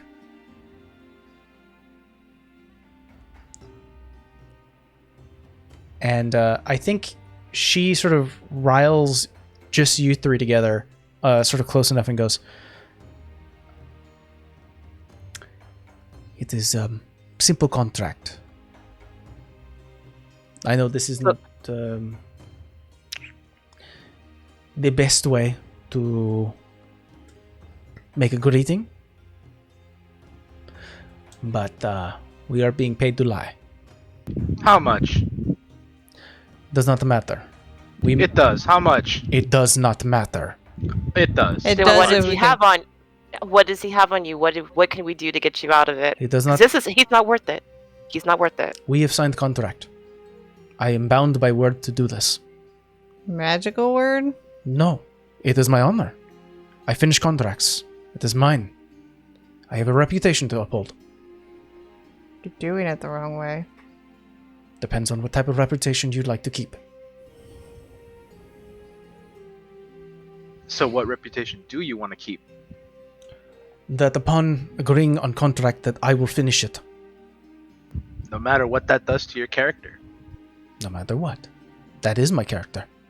You see that the Fey Touch woman sort of saunters by, slides a hand over the Leon shoulder and goes, you're never going to get anything out of her. She's just one-track mind. Uh-huh. Hi, I'm Prolet. Hi. Mm-hmm. Hi. Hi. Oh, I'm not sure if you met. This is my husband, Vendagar. And you see that the half-elven man steps forward. Hi. How's it going? Oh, good. Hi. God. So how much are you being paid? Let's call it what it is. I don't think. Kajir, do you know how much we're being paid for this? We're being paid enough. But we're finishing the contract. We agreed upon this, and this is how we run things. Vendagar, we've discussed this before. How much? The brain side, that's not the smart one. Sorry, that is classified information. Well, it's a shame. It could have been doubled. Could have been. But I have already signed the contract. What if you sign a new one? You see the Prolet sort of laughs and goes, you are all adorable. May I ask us the details of your contract? When's the contract end? What is the ending goal? He wins? Or you just stand here and look pretty? We are supposed to sway voters towards Mr. Mortencio. And upon the end of tomorrow night, at the end of voting, is when our contract ceases. I'm gonna huddle in with my party again. Try to make this as quiet as possible. So the way I see it, guys, is we either zone a truth Oscar, or we take these 3 out. You're saying it's not going to work for some reason, though. That's why zone a truth Oscar, or take these guys out. I don't think fighting is gonna make Feck look good, though. It's just gonna make us look like a bunch of assholes. I mean, if you're parading around these people who can't even defend themselves, or let alone get beaten by other people, then how could you defend the city? How could you defend this village? I don't think everybody's gonna think like that, though. And at the end of the day, they're just like us. They're just trying to make a living. Zone of truth it is then. I say zone of truth, only him. I don't know what's on Agreed. these three. Yeah, you can even ask him like if they're hired and what their purpose for was, how much they're getting paid. Lots of questions we could ask. At this point, about half the crowd is left, but there still is a sizable crowd waiting, just wanting to see the end of this sort of hushed exchange that's happening in the corner. Deal's a deal. Oscar, you like the podium? Go on. Well, of course, I am. He kind of looks towards his own team, who are like giving him You nods. agreed. I will step up by the encouragement of my friends. Uh-huh. We just want you to answer some questions from us. Sure. Understood. Feck is looking at you guys like, I don't know, is this gonna work? You see Kajir sort of looks to you and goes, okay, if this is what you want to do. If it doesn't work, it doesn't work, right? Agreed. Zone of truth. Zone of truth. I mean, he's kind of a slime ball. He's going to try to resist it. Oh, yeah, of course. Yeah, of course. But he rolled a 5, so it's not going to happen. No, he had to beat an 18 or more. You feel the magic afflict him. Oscar. You say we're not the true heroes, but you hired us to do the job to feed the spider, did you not? I did. Where'd you find us? You were recommended. Why? You saved. You see almost like that struggle happening. What did we save? Huh? What did we say? You saved some townsfolk and some visitors How did we save them? Where? last year Where? Where? at the cliff-covered inn as the ground supposedly collapsed. I wasn't there. Did you hire these people? I did. Did you hire them to lie? We didn't expect you to arrive, so they were going to take your place. Mm-hmm. Mm-hmm. Did you hire them to lie? Yeah, How much did How you much pay are you them? paying them? I'm paying them 3,000 gold each. I look over to the dudes like, man, you guys are terrible contract. 3,000 gold should really go back into the city instead of trying to make your appearance look better. When you sent us to go deliver the meat to the spider, did you know that you were shortchanging the spider? I didn't. Okay, maybe that's something that is true. Did How'd you you pay know? for your second house? You seem really starting to struggle right now. I mean, the more you fight it, man, I'm just going to ask you a different question. I took funds from the treasury that we Oh. gained from visitors. Ah, And so how's you the are. crowd react to that? You look out to the crowd. Mm-hmm. From the handful of people who have stuck around, they are silent. They're looking up, watching, enraptured.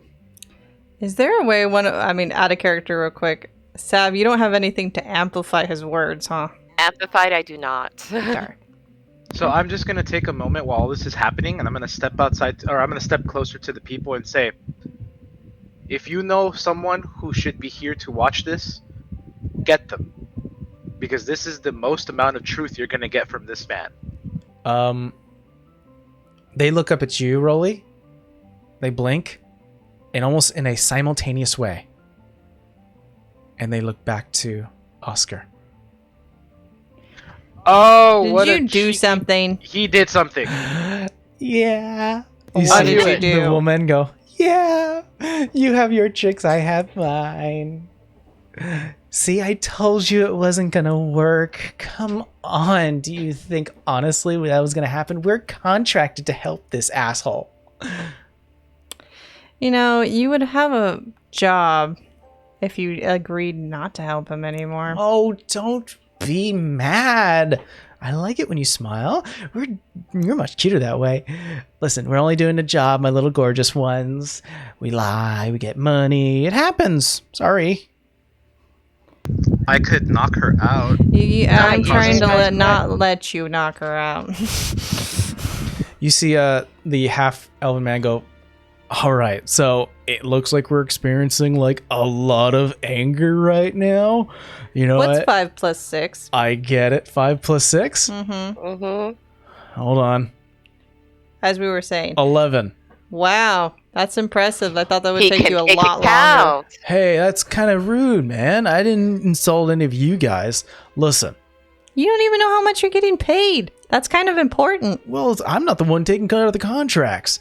Listen, we're tricking these people for money, and you know what? The universe is a wild place. It allows little specks of dust like us to do this. It happens, all right? How about I'm gonna move. I'm gonna leave. Can I just Alright. spell magic? I can drop Zone of Truth. No, don't. she kind of looks to you and goes, if you drop it, I'll drop mine. Yeah, I'm gonna step outside. Vera, drop it. I'll drop it. Okay. Now, before I drop, he kind of looks to Kajir. Sorry, I'll let you take over. I'll drop mine. You see all the handful of people. They start to whisper amongst themselves. As I was saying, if you'd like to test your skills and abilities to see who truly is the right heroes, then I offer a challenge. Rolly, you're not here. Obviously, you walked off.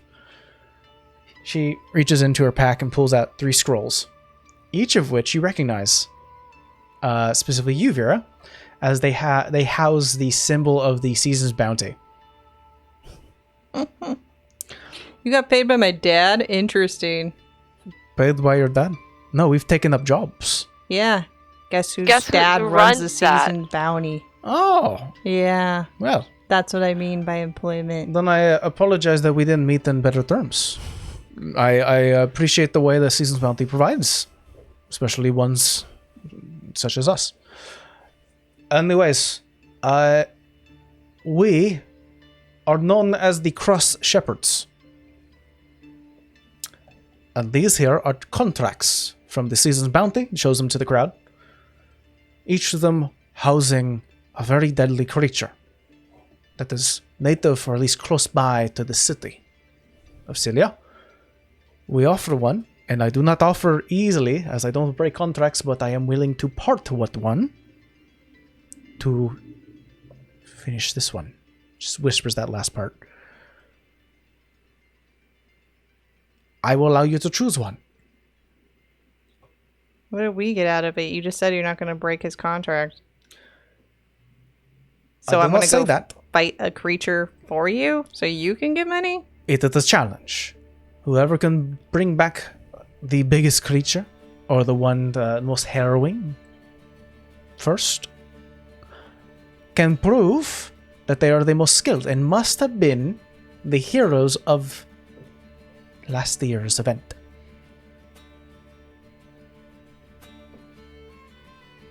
Vera, couldn't you just call your dad and have him cancel the contract? Yeah, pretty much. I don't think that's going to resolve us from our current issue. You cancel their contract in. You guys. They don't get paid. What are they doing? What are they there for then? They're not gonna make any money. It's not going to help Feck. I don't think his contract was connected to these contracts. They're Oh. going to do their job regardless. We are completing this regardless. These are just extra money. I can't help, though. 1 second, I'm going to look away. I'm going to go send a message to my dad. Sure. Okay. In my brain, I'm all like, okay, since the guild is not giving out jobs, they obviously got to get work somewhere else, but this is making me mad. I need a favor. How quickly could you, like, sway a vote to Feck Middle Deep? Also, these cross shepherd people that decepted this contract are a bunch of assholes. Anyway, she answers her sending message. You get a response back from your dad. Vera, I'm gonna get a lecture. I know that tone of yours. Take a breath. Unfortunately, if I do not know who Middle Deep is, nor do I know who these cross shepherds are, I've currently been busy taking care of your mother in her current state. Your sister's currently the one running downstairs. Take a moment, dear.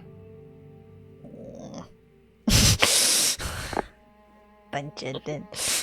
Kajir turns around towards the crowd. It seems that the so-called heroes don't wish to compete. Wait a minute. We never said that. Well, there's certainly a large hesitation. All right, but if we win, you're helping fight a lich.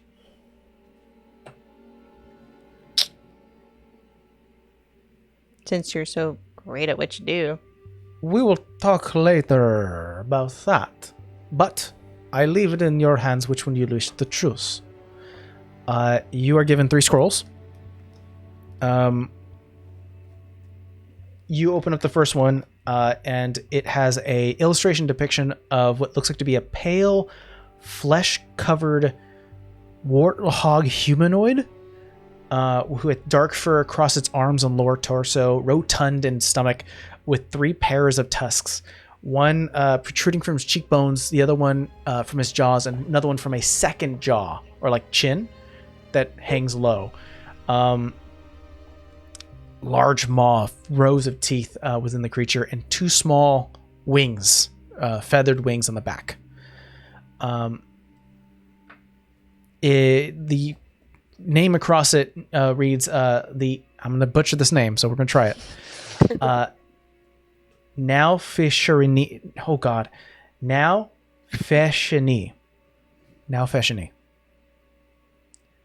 The second one simply reads Roper. It looks like a gray brownish creature with no depiction of legs. It has rough and pointed formations at the end of its body that forms upwards towards this rigid triangular form. It has 1 giant yellow eye with a split serpentine middle, a large giant maw with countless rows of teeth, like first row, second row, third row, and finally what looks like to be a massive tentacles protruding from its body. Yeah. And the last one reads Whispered, and what the illustration you see is a full humanoid silhouette, like human. Its body covered in plated scales upon its chest and stomach, with black reptilian skin, rigid and bumpy. It notes that it is a tall being, though it is thin. However, upon its head, as it starts to it's full human, and upon its head, it looks like a cobra with bright yellow eyes.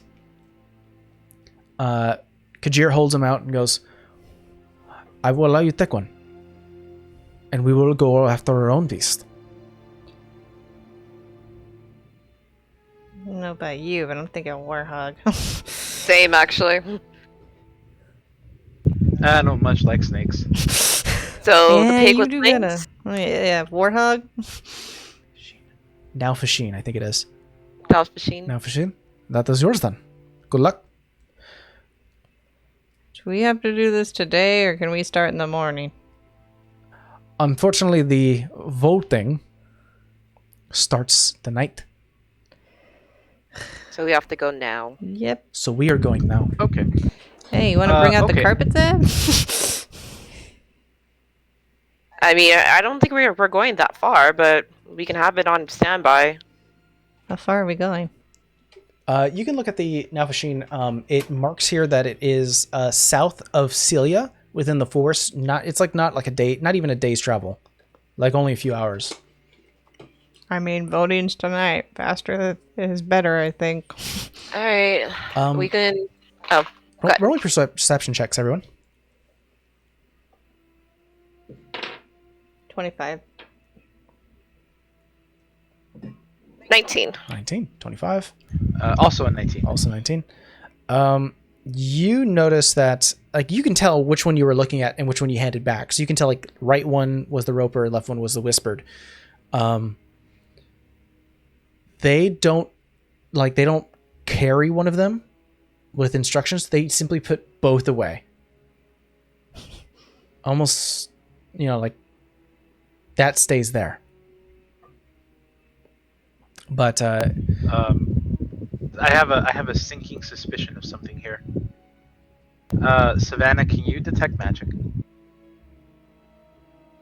Sure. I'll discreetly pull out my dagger. What am I trying to detect magic on? Detect magic on the scroll. Just to touch it. Alright, so I'll tap the dagger to the scroll. the scroll that you're holding extends outwards. Your eyes flash blue as you have the detect magic spell upon you. You see numerous magical items coming from your friends, numerous magical items coming from the three in front of you, but the scroll itself does not emit any magical aura. Well, the scroll's not magic. Is that what you wanted? What's the thing on the scroll right now? Like, what's the name of the beast we have to fight? It is called a Naufashine. I might And be is that the butchering. same one? Is that the same one we chose? Well, I mean, that's the one you chose. Okay. Had a sneaking suspicion that maybe an old switcheroo happened. Oh no, the switcheroo is gonna happen once we kill the beast. I don't like it. Maybe it's So like maybe we should have somebody like officiate this. You know, just to be sure that everything's on the up and up. yeah. Why Get not? a trusted voice in the village to, you know, be the person to make sure that everything's on the up and up. There is the moderator, the older woman who currently is like off stage, like watching this all come down. You feel like officiating? What do I'd I let Oscar do it, but he's an asshole and a liar. what do I need to do? Officiate for us. Okay. This contract we're agreeing on, I guess. What we are determining is whichever team comes back with your contracted monster Are the true heroes. are the true heroes. And not the facade. Here's our monster. We would like to see what their monster is to confirm that they come back with it.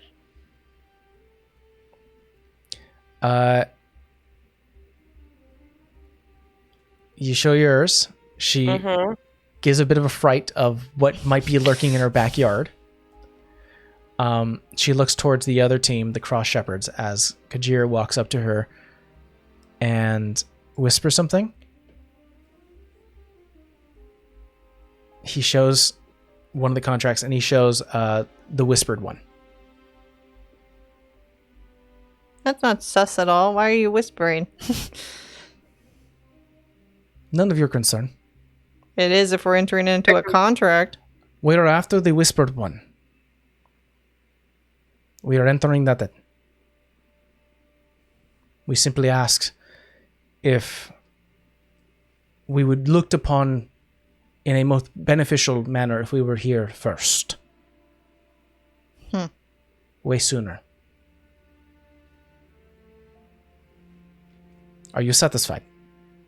For now. Well then, I bid you adieu. Come team. They turn around, start to head west. Carpet it is. Alright, rolling for it now. So I got a 10 and a 5. 10. So we have it for 10 days. Hey. Hey. So you are informed that the Naufashine is due south within the forest. At least that's what the contract from the Season's Bounty reads. It's only apparently only a few hours, like it's a few hour distant away. So, do you head on the carpet or do you trek?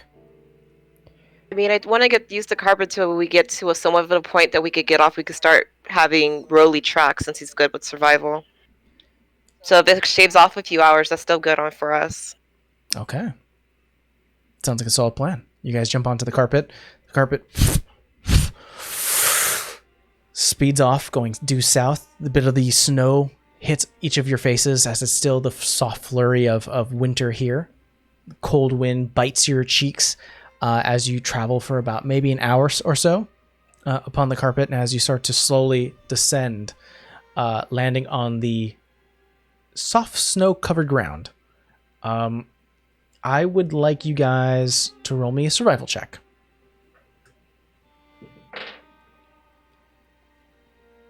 It's going to be a 17. 17. Oh, 15. 15.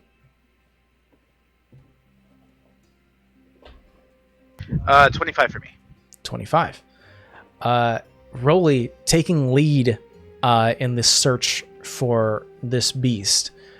You start to continue heading south. You see a frozen stream, rocky space as you jump over, numerous bushes and plant life that have a soft cover flurry on them. There are trees all around you with large canopies that block a little bit of the sun, as it's still sort of midday or a little after day. Sun's still out. You start to go off and you see numerous animal tracks. One, footed, much like a fox, small. Another one, obviously large footings with two in the front, sort of like a rabbit. You continue going forward until you see what looks to be a large hoof print heading southwest. I let my party know that I got something. They look fresh, or they look like they've dried up? From what Rolly can tell, they look maybe a day old. So we're not too far out. Does the scroll say anything about like that creature, or just that the bounty's wanted? Bounty wanted. I hope this isn't another freaking experiment, because those are always a real pain in the ass to kill.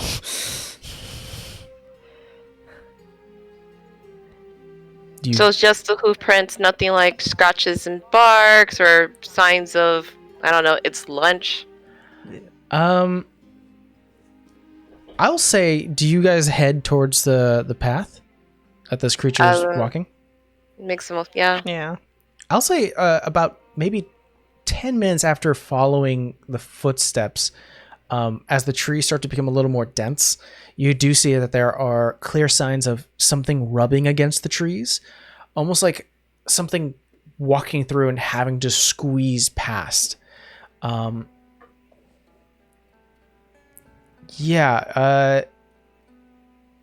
me a perception check, everyone. Yeah. 29. 29. Chose different 24. dice. 24.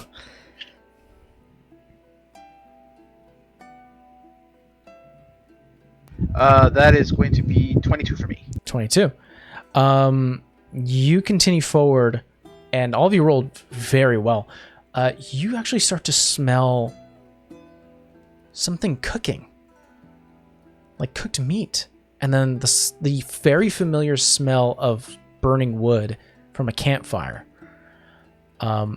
It's still somewhat light outside, so it's hard to see where maybe a light could be. But as you continue forward, and with your amazing roll, Vera, you start to notice that maybe about 100 feet past numerous trees, you can see a silhouette of a being sort of rocking, moving softly. That's what you see about like maybe 180 feet away. I pointed out. You said it was the being was rocking about 100 feet from us? About 180. About 180? Maybe we fly above. No, I was thinking about going higher, but I was thinking about trying to get closer and maybe climbing up a tree. Well, that could work. Are you being stealthy about this? Yes. Okay. Roll me a stealth check. It's going to be a natural 20. Unnatural 20. Okay. How far does Savannah get until you feel like you want to stop? I say would be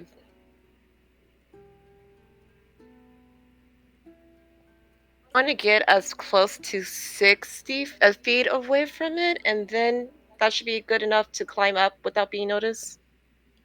Okay. All right. So you're going to go 60 feet out, then climb up. No, I want to actually go further than that. So I want to actually go. Oh, Trying to go. No, I want to try to get up to where it's only 60 feet away from me and climb up. Got it. So you're going 120 feet because it's 180 away from you, and then you're climbing upwards. Okay. Yeah. You start to, I mean, with a dirty 20, you start to quickly find the soft patches of snow where it dampens your footsteps as you almost silently rush forward. Is everyone else just waiting for her to come back, or what are you guys doing? I think I'm gonna sit on the carpet in case we gotta race over. Got it. Just a heads up, it is dense woods, so best chance to do that is go up above the canopy, fly, and then fall back down. Okay. Or you can take your chances by swaying between trees. I'm good. Besides, I think we could probably see her better from up here versus like down below. Well, it's funny, as you watched Savannah just... Actually, what's your passive perception, Vera? Oh yeah, maybe I can't see her. 20. 20? Oh, then you are able to clock... Just at me. It takes a moment where like Savannah dashes through tree lines and then you lose her for like a second, and it's one of those things you're like, God damn it, and then finally you see maybe her tail go somewhere else and you're like, oh. And you're really you're catching her but not proficiently enough. Savannah, you get closer and closer and closer. The smell of food is almost overpowered now by a really reeking stench. Something odd, like just foul odor of rot. Like rotting meat? Like rotting meat. Once you get about 60 feet and you're ready to head up, I would like you to roll me a dex check real quick.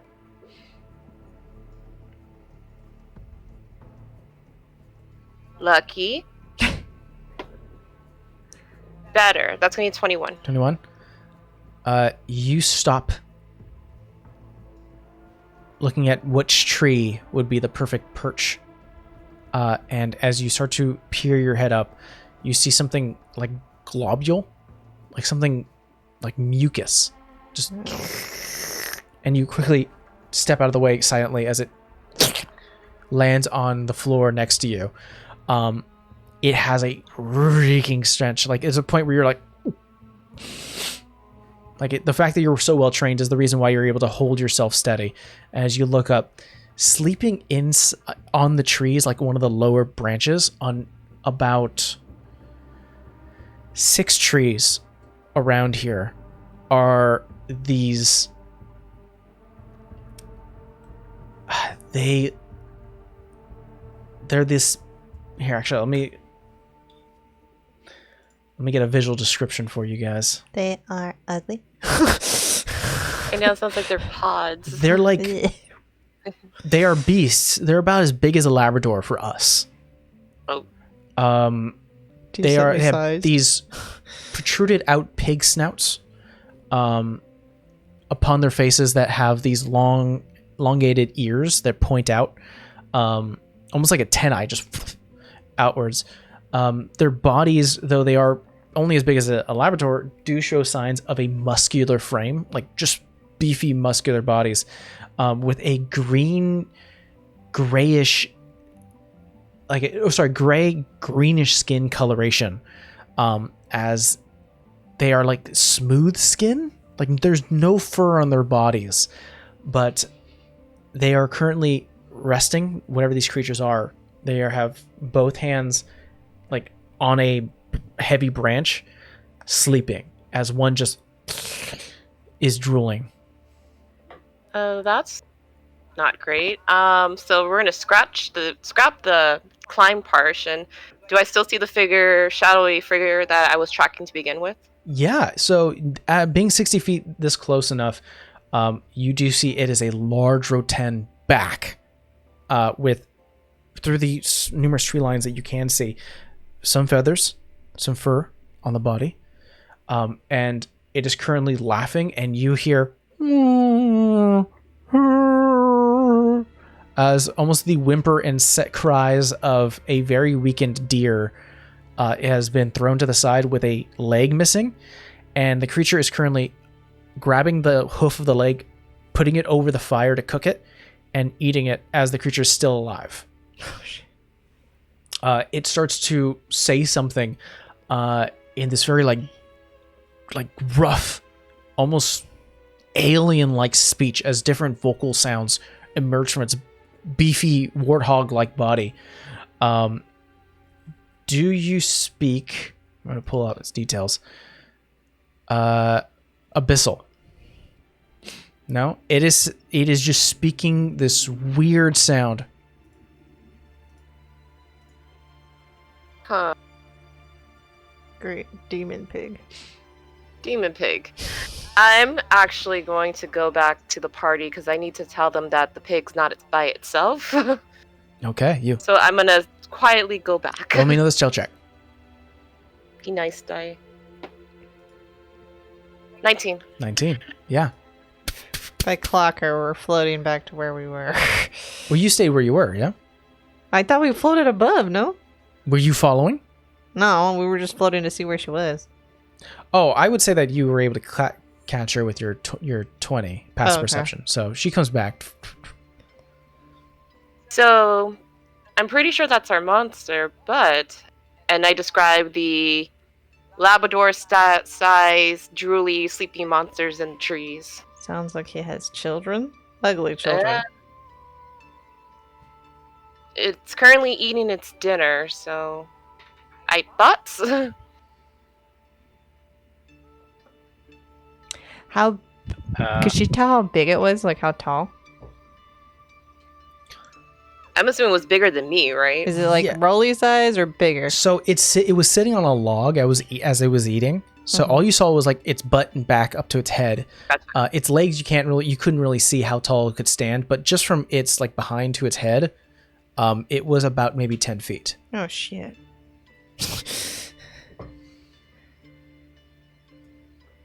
I mean,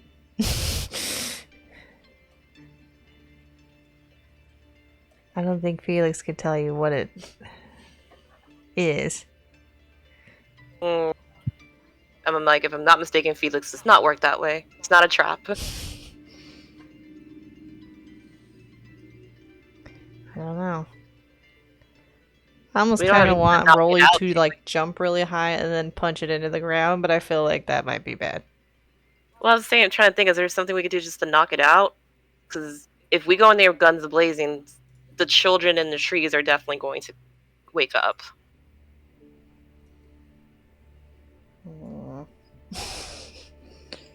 I have mean, an we can answer. lure it out. I have an answer, but you're not gonna like it. What's What? the answer? You know, we could go to it, and we could not take out the big one, but the women and the children too. Well, one, I'm pretty sure that's just gonna piss it off, and then we're gonna have to deal with it and them. Well, that's why it dies first. Lure it out of its way into a... we build our own trap.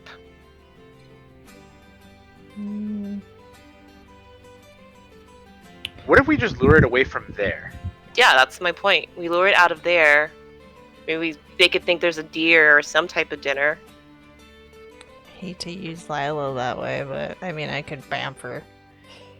No. I mean, we have a cat who's really fast, can climb trees. And can also make themselves sound like a deer. Mm-hmm. Yeah, but I can bamf Lila. If something happens to Seth, I So- can't so I bamf think- her back. I Wait, think minor illusion, I can like throw it somewhere else. I think we can have Savannah like pop in close, make it aware of Savannah, and then have Savannah lead it out somewhere of a place that we choose, and then we ambush it. What are we gonna do about its little friends? Or I you mean, just that's why get we it out see of there. Yeah, that's why we separate them. I feel like if they see it leave, wouldn't they just follow? They're probably resting because it's resting. I don't know what they do. Well, ultimately, we either beat them all or we beat one cleverly. Well, the choice is ours. DM, how many did I actually see? 3? You saw 6. Oh shit. 6. Oh shit. I'd rather just try to get it out of that little zone. I can't really make a big hole and then just like cover it up. And see if someone fall in the hole. Hold on. Mike's looking at her like I'm letting you guys plan. This is the planning stage. Yeah, but he can't quietly dig a big ass hole. Do have earthquake, but I didn't prep that.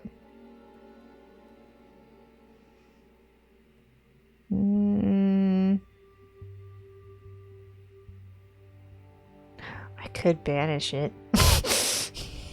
Too weird. I don't. We need Yeah, I think we need a body.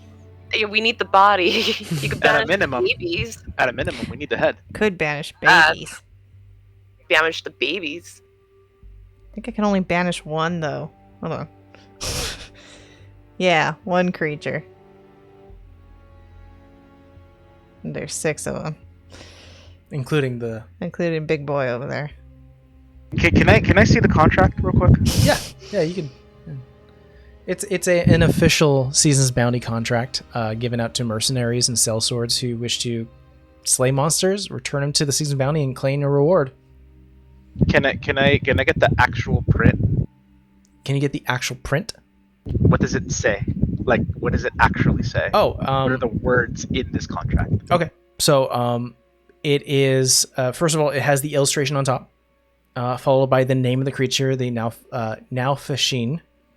It says wanted the arms and legs of this creature given to return back to the Season's Bounty within Marigar for payment. And then it does have a payment which is about 6,000 gold.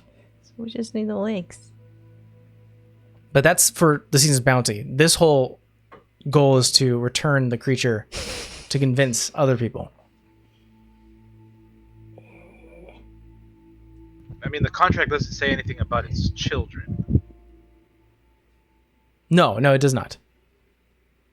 Well, no. I mean, but I think that's just, they're gonna come after us once they see us attacking Mama or Dad or whoever the hell that is.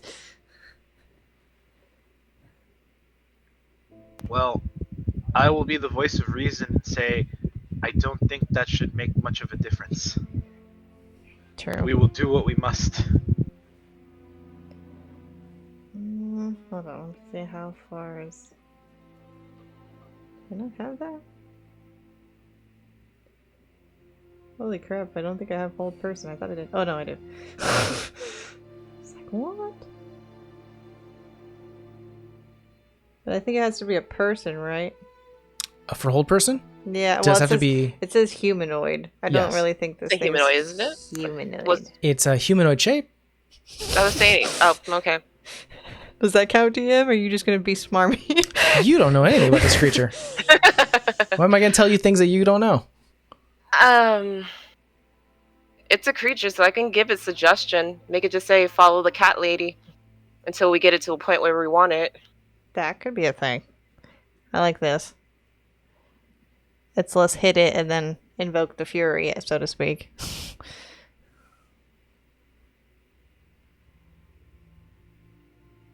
I like this plan.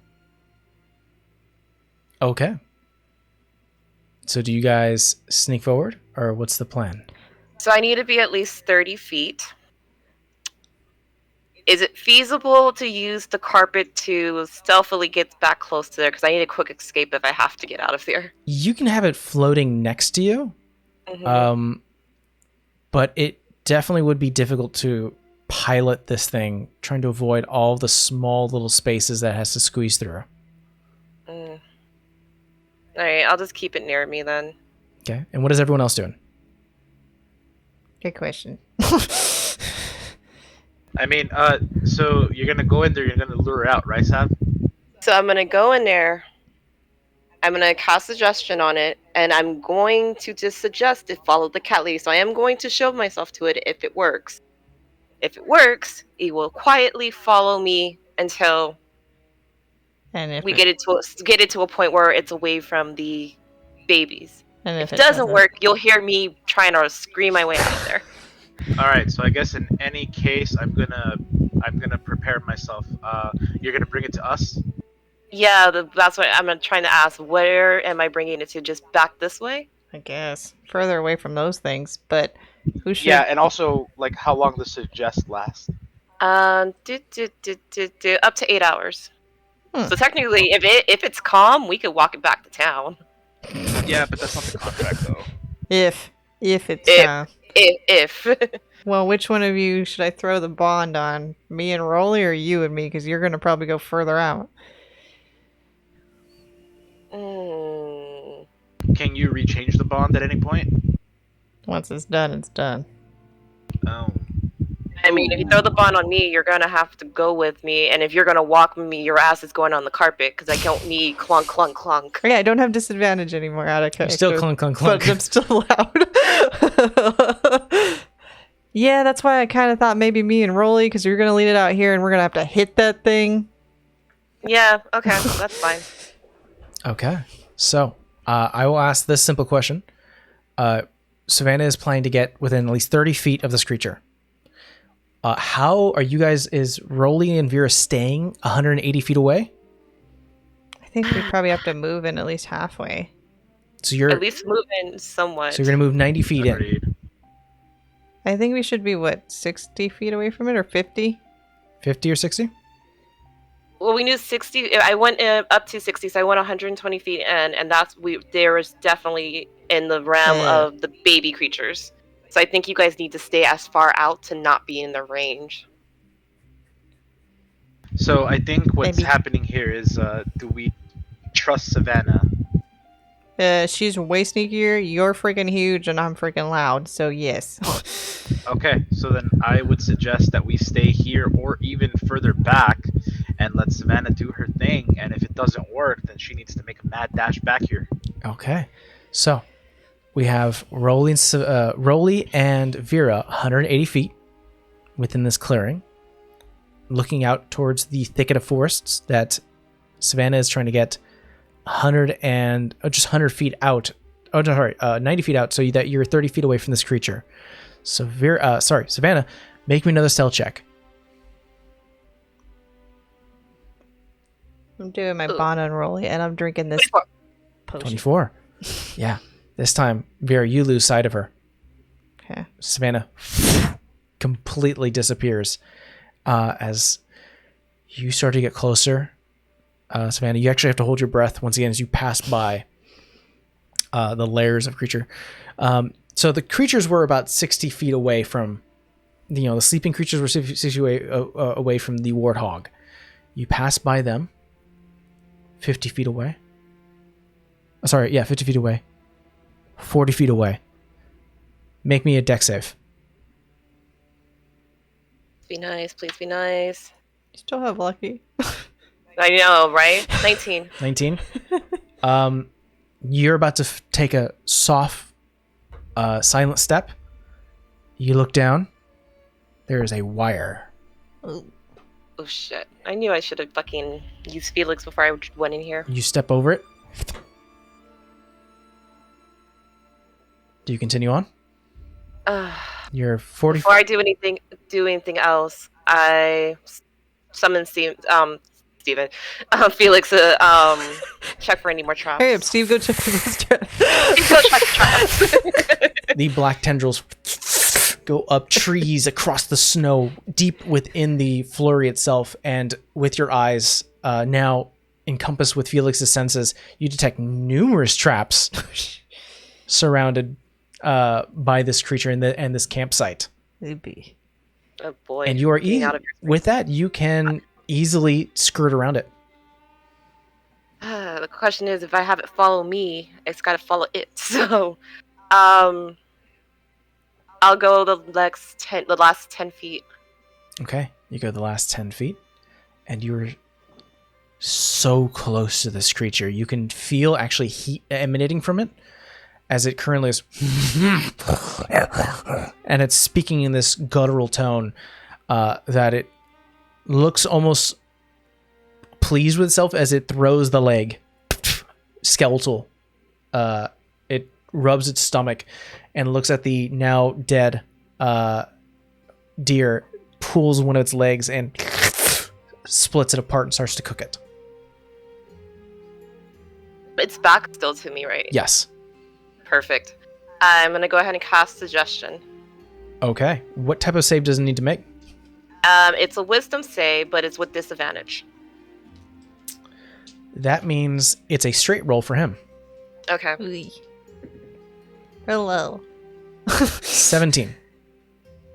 It just beat it. Fuck. You can't use your lucky on you. I think you Yep. can. You think you use it can. all the time on Nick. Lucky. It rolled a natural 16. Plus all of its bonuses. So you cast a spell and something fizzles.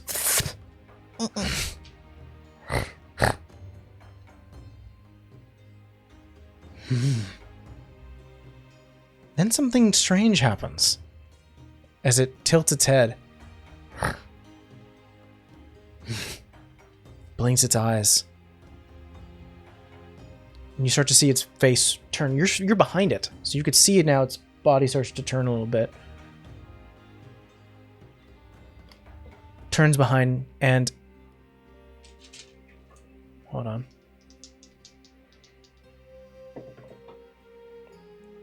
You see its eyes immediately lock into yours. And as it does so, it doesn't open its mouth to speak, but you hear something in your head. Hello?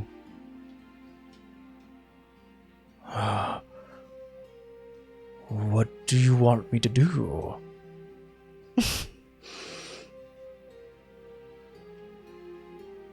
Can we talk?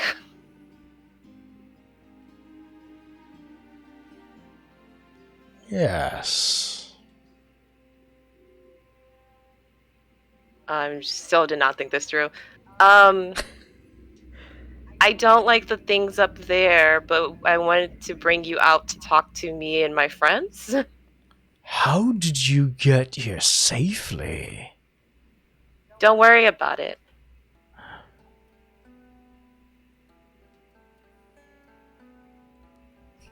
There's this cold, calculating mind that you could see peering beyond this bestial warthog form. This thing is intelligent. Yeah. This thing is I caught very that. intelligent. It's cooking food, it's making traps, and it recognized the spell you tried to cast. All of this, you start to peer from it. And as you say, come outside to talk,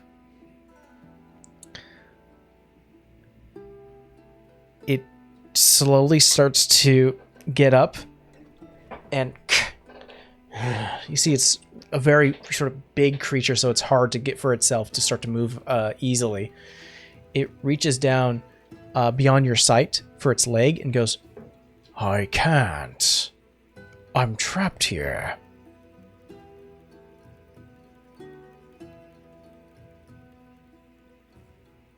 I don't know how I feel about that. Seems sus.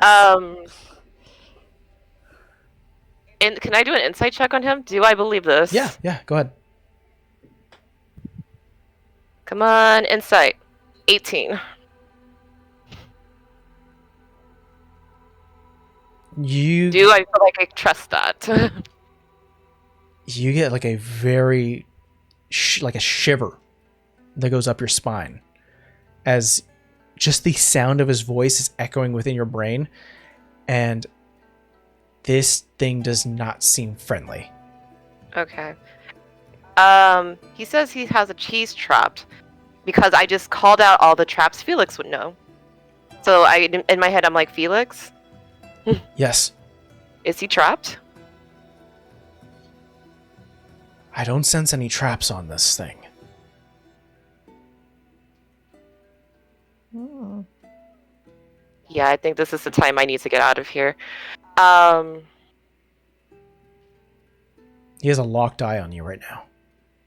I'm just going to go. I'm not supposed to be here. You're right where you're supposed to be. And in a blink, poof of ember. And you're staring, looking at the campsite where the creature was, this big, large, rotund creature, and it is gone.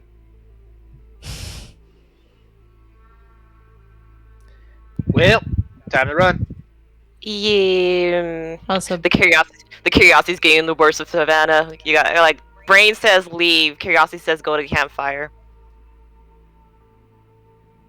That warmth of campfire. It starts to actually envelop your body. You can feel that warmth. Uh-oh. It's really strange how warm it's getting here, and you're 30 feet away. Then something clicks.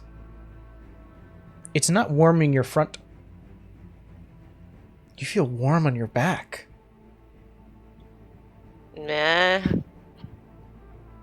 I would like you to make me a wisdom saving throw. Oh no. we also need to take a baby break because he's up. Oh, okay. That was a nat 20, so yay. Nat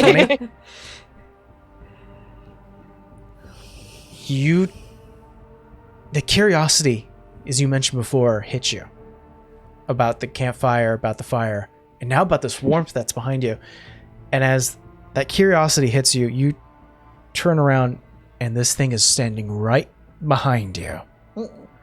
Neat. And it just snarls this almost excitingly like breath as it, and you feel an influence start to overtake yours. And as you shake it loose, we're going to call initiative, but we're also going to do a baby break. So we'll find out what happens next time in a bit. I would like Savannah only to roll me initiative. I have a question. Excuse my yawn. How Yeah, long we has really it got to roll. been that me and Rolly are just chilling there? Because I feel like if it's been too long, we might be like, oh. What do you think is too long? Per Sav, she's quick, so I say more than like 5-10 minutes, and like, Okay. yeah. The initiative was 21, so Nice. All right. It got a 30. Who? What now? Nothing. Steve, we're back here. Nothing. I didn't say nothing. How much you talking about? Okay. Well, Savannah, you go first.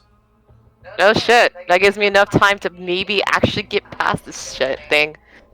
So he's right behind you right now. So I didn't turn around.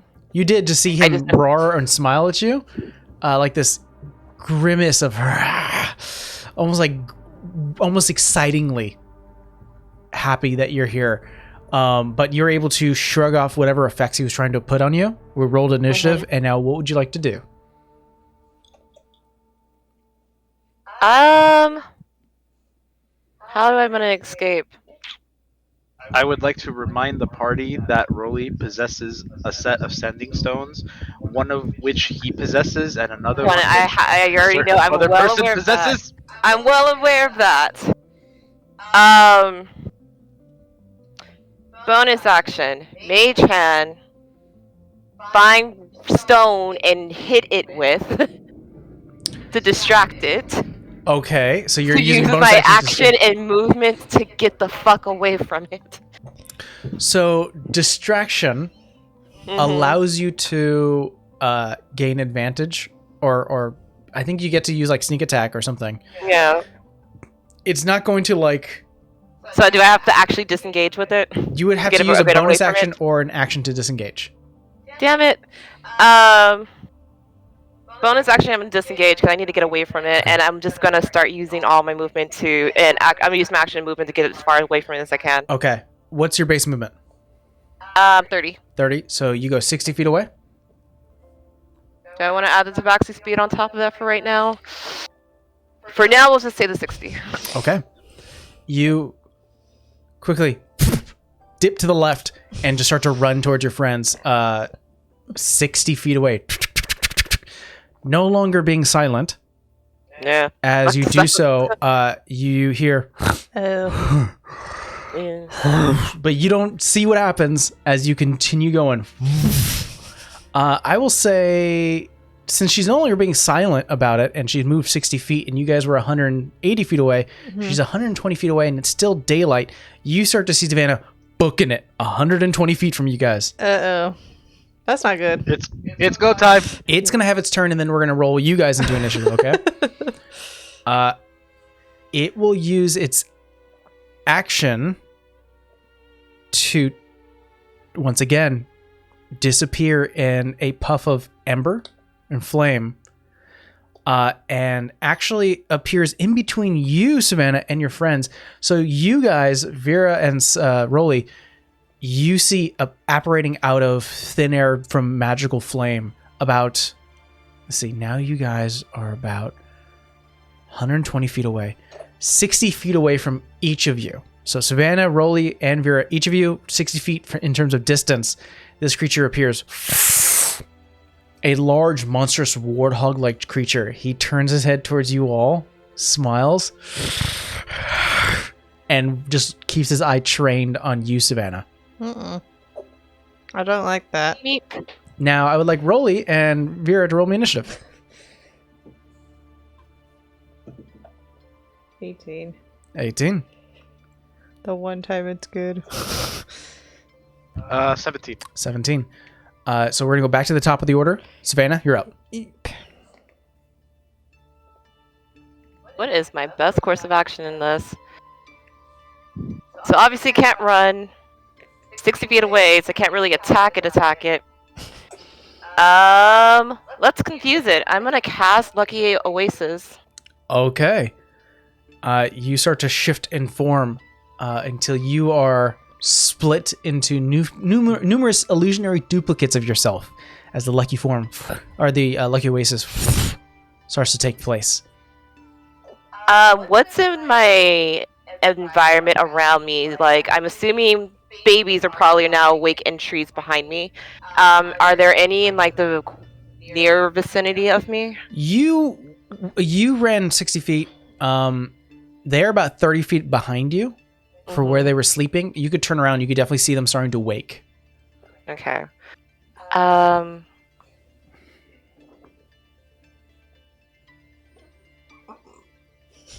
Question is, do I want to climb a tree? Do I just want to keep away from it? I will. Do I want to move closer to it? No, I'll make it that bitch ass come to me. I'll stay where I am. We'll just stay there. Okay. Would you like to maybe use your action for a dodge, just in case? Yes. Okay. Its turn. It actually starts to, even though it's small wings, it starts to propel it forward as it flying towards you, Savannah. Now getting within 30 feet away from you. And I would like you to make me a wisdom saving throw. It has to be Wisdom. Yeah. So is this That is going to be a 17. fat pig with little wings? Yeah, it's a fat pig with little wings. You are able to, once again, shake off whatever menacing effect it's trying to emit out. As it's walking, or flying towards you, each tree it crosses, it starts to scratch across it, and the last thing it does is bring its two clawed fingers into its mouth, gives a whistle, and you start to hear as all 6 creatures drop into the snowy bed, but it's not their turn. Vera, you're up. This thing has moved 30 feet away from you. It's 90 feet now. I don't like it. I don't like it. 2 plans. Okay. I'm gonna guiding bolt it. Okay. It does have some cover due to the trees. Okay. Well, I do have my D4 because I did my bond with Rolly. That's true. Ooh. That's good. 22. I mean, not 22. I did math wrong. 32. My bad. 32. Wow. Yeah, that hits. Roll damage. It was only first level though, but it is radiant. I would have made you do first level because you never called higher. Yeah. So. 6. 21. 21 points of damage as you the bolt itself edging and curving around numerous trees until finally hits it in the back. Bonus action taking that potion of resilience. Okay. Moscow's thing. And he's got advantage on him for whoever hits him next. He starts to shimmer in light. Oh, boy. Rolly, you're up. How far am I from it? You're 90 feet away from it. Ooh, not enough to do anything. That's unfortunate. You could jump. Oh, but then you lose the bond. Damn. Well, I mean, I could jump, but I'm still only gonna get like 40 feet. Yeah, this is true. Good. I could dash, which would get me 80 feet. Be 10 feet away. I'm 10 feet away, and I can't do anything else. You could just taunt it. I'm sure it's gonna come over here now that I just hit it. It's got advantage anyway on it. Just depends who hits it first. Alright, Vera, you moved up, right? I stayed where I was. I'm assuming this thing's coming to me. By the way, are we not doing a map for this? No, this is not a map. This is theater of Okay. the mind. Theater of the map. Theater of the mind. Alright. So I'm going to move 40 feet in that direction. Okay. 40 Theater feet. of the mind. You don't know what that means. In that direction, I'm assuming towards the creature. You assume incorrectly. Oh, which way are you going? Theater of the mind, baby. Would- I'm joking. I went 40 feet I was like, he towards has it. to know where you're going. I'm like, you need to pick a direction though. And then I I seem to recall that I had left my gambler's call on Radiant. Yes, you did. I had never changed it. I don't think you've ever Funny have. enough, But it's been a while. I don't think I will change it now. Nope. I mean, my spell was radiant. Didn't do anything. It hit it. Okay. You didn't notice anything else from 90 feet away. Okay. All right. So yeah, I'm gonna go there, and I'm gonna prepare an action. Already an action that if it gets within distance of me, I will attack it. Okay, so you've used your movement to go towards it, which means you have 40 feet. It was 90 feet away from you. So that means you're 50 feet away from it. And now you're using your action to prep. Got it. Going back to the top of the round, Savannah, this thing is 30 feet away from you. God damn it.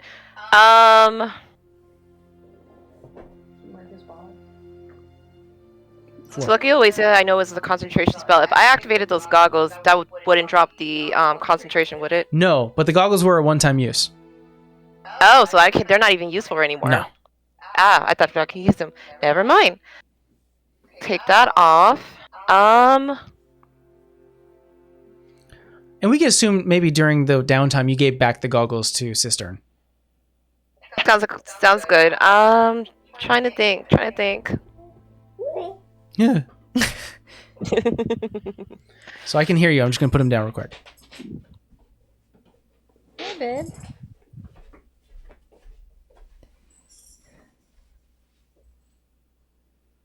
I don't want to move closer to it. I'm trying to think of what I have to like throw it off. The minor illusion thing, but the question is if it has not the meta true With all sight. these wisdom saves, I'm not sure if he'll be fooled by anything.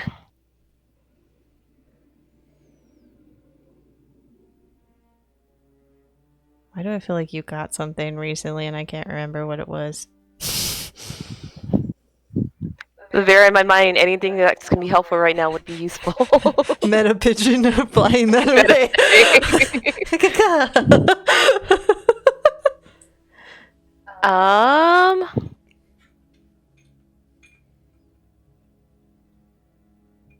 Right now, I'm terrified to use any spell. I'm going to. Let's go for broke and see what happens. So I'll move the 30 feet to meet it. Okay. To Mage Hand's distracted to go ahead and Well, I'll tell you what. cast Blooming Blade to hit it. You can So- actually save you can save your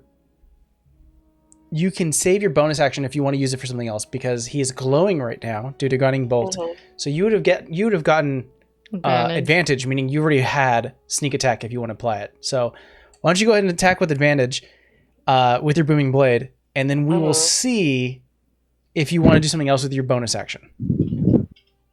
All right, we'll see what happens. That is going to be a 19 to hit. That hits. So I'll just do it in chat easier.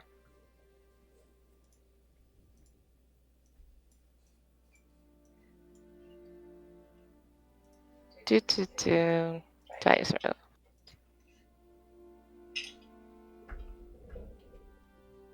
And hold on. I'm sorry. I'm trying to remember how many dice I have to add to this. 1 sec. No, it's all right. Kid's over there doing a damn pull-up. Jesus. Really is a monk. He's just working out, man. Just working out. Hey, why you get call him out on that? Well, he only has one little thing that's a ring, so he just straight up got 2 hands and was like, ugh, and I was like, what the? Hey, I lost it. Sounds like he knows he knows what he's getting at, man. Just let him get it, you know?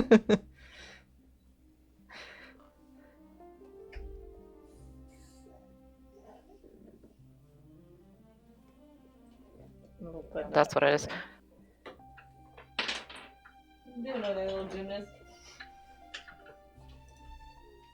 Roll. So that's going to be 34 points of damage. Ooh. Yeah, you stab upwards, and you catch the soft part of his belly as you stab one of your weapons into the soft flesh point of his stomach. As you pull away, a hot, bleeding gout of blood. Oh, cool money. I was like, why is there a bunch of dollars near the baby? Oh, he found money for us. That's awesome. 34 points of damage. All right, I got to add that in. I also need you to make me a dex save.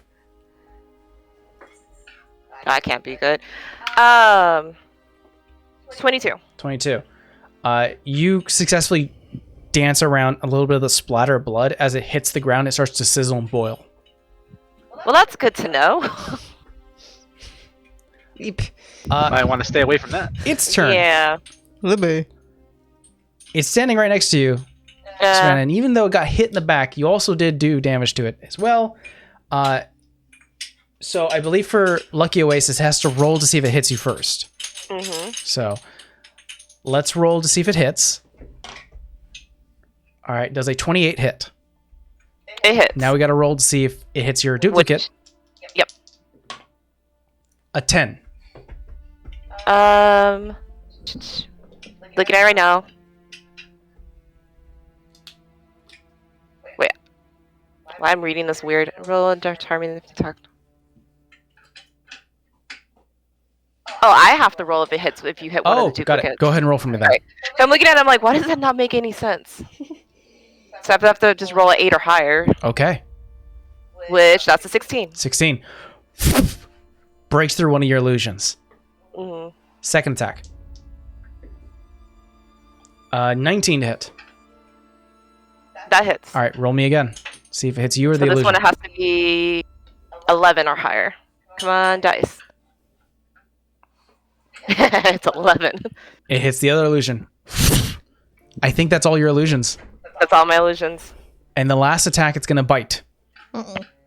No. Not nice. Dirty 20 to hit. Hits. As it reels down. I Uh, don't like all the dice I'm hearing. I'm going to need to find my dice. I only find one. Dodge! No, I am. We'll see what I'm dodging. How much I'm dodging, though. Ooh, okay. That's 26 points of damage. So, dodge. You take 13. Okay. As it, and you are able to move away as its entire jaw is large enough where it could fit your entire head in. But instead, dear. it just, you nimble away and it grabs onto your arm and actually locks in, lifts you off the ground, and slams you back down onto the floor as it lets go. Bleh. Vera, you're up. Oh boy.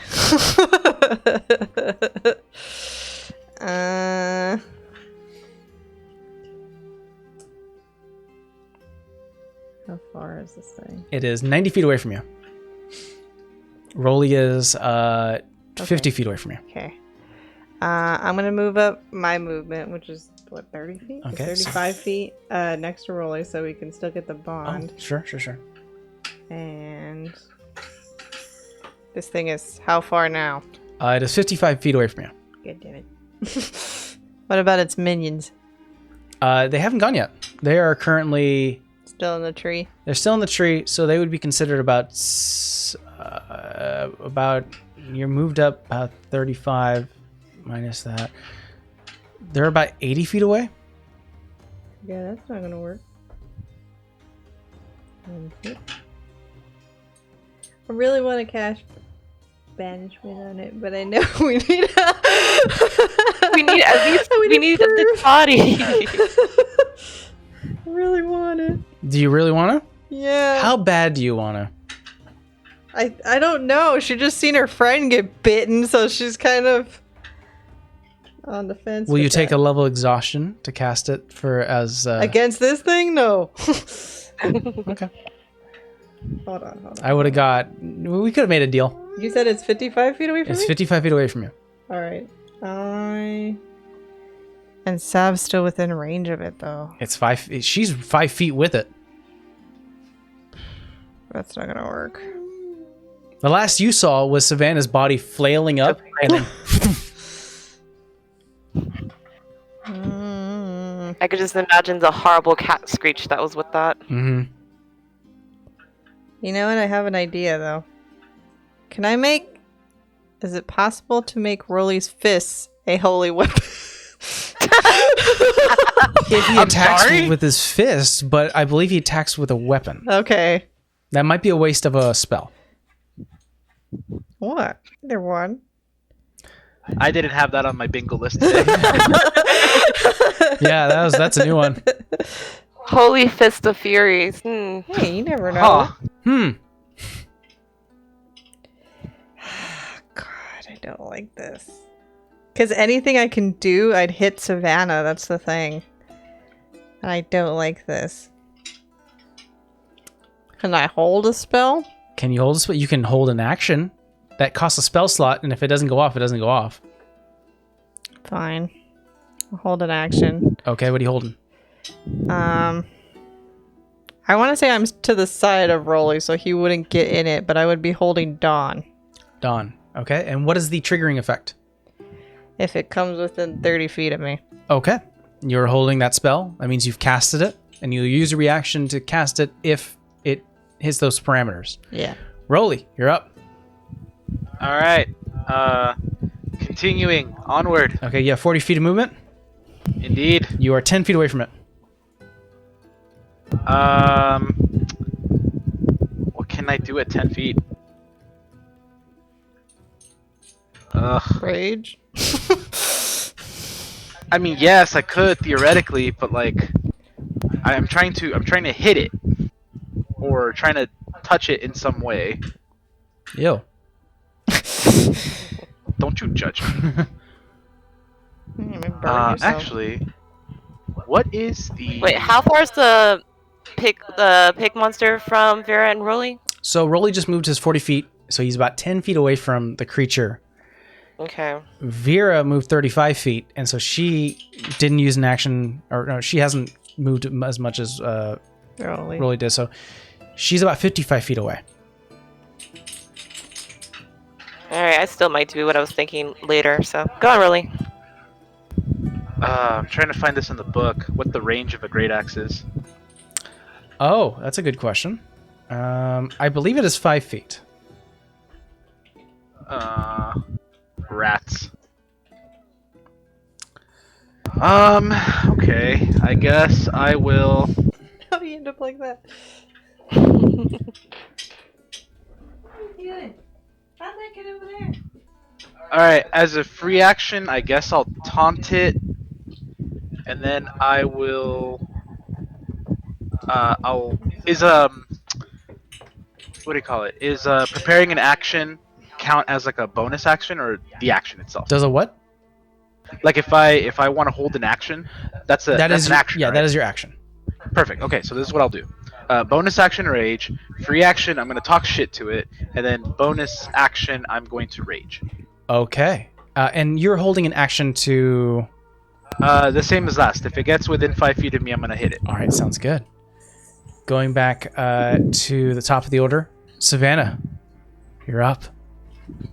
I think my goal right now is just to make it move. So I am just going to. Apologies.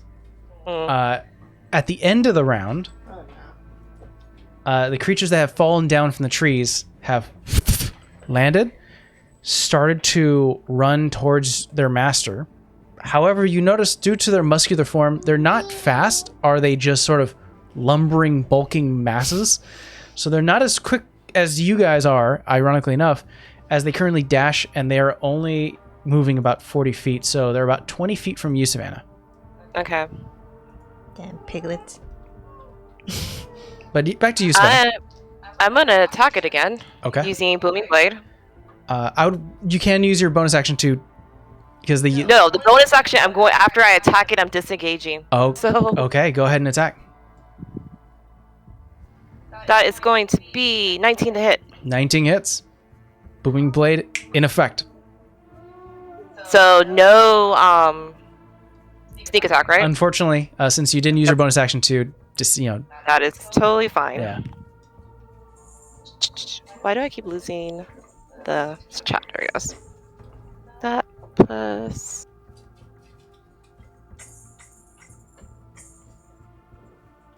You punch that owl, kiddo.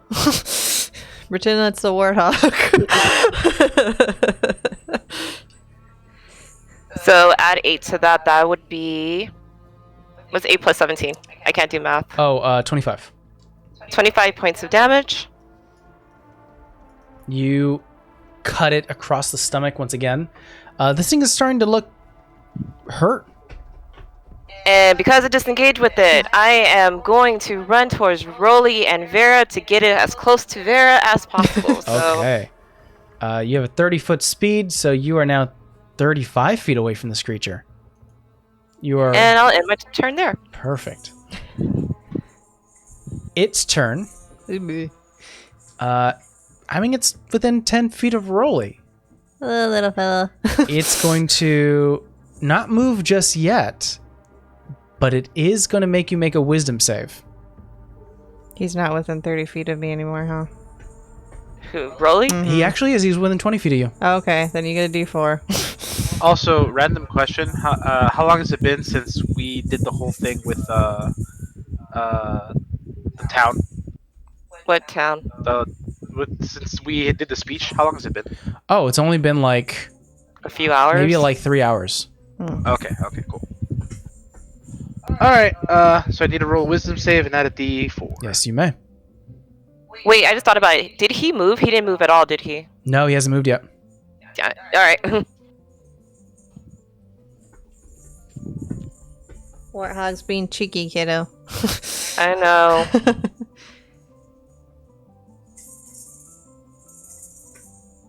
Okay, not bad. 19. 19. It grins towards you, snarls, and you're able to shake whatever effect it was trying to go over you. It then... No, actually, will it do that? No, I think it's you're right there in front of it. It's not going to make this. It's going to walk towards you. You may take your reaction attack. By the way, you're Yay. taking thunder damage. Oh, snap! Warthog. It moved. How much does it take? 3d8s. Go ahead and roll me So, 3d8s. Nice. Then Booming Blade coming into effect. that's going to be 17 points of damage. 17. Oh, 16. wait, actually, scratch that. I did one extra, so... So 16 points of damage. Yeah. Oh, no, you said 3d8, yeah? No, I said I did an extra extra. Okay, so I'm so clicking it's supposed to be 3. I'm clicking on it right now. So it's a 2, a Yeah. 4, and a 6, so it's 12 points of damage. Alright, there you go.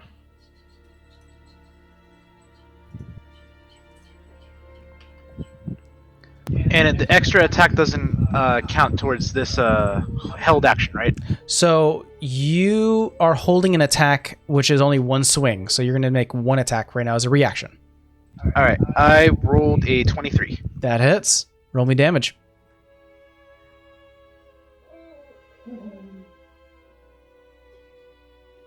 He gets a D4 to his attacks too. Oh, you get a D4 to attacks. Attack, save. Oh, nice. 1 sec. Oh wait, D4 to hit. To attacks. Yeah. Oh, Yeah, to hit. okay. It hit. Not to damage though. You already hit. He already hit though. Yeah, I already hit. Yeah.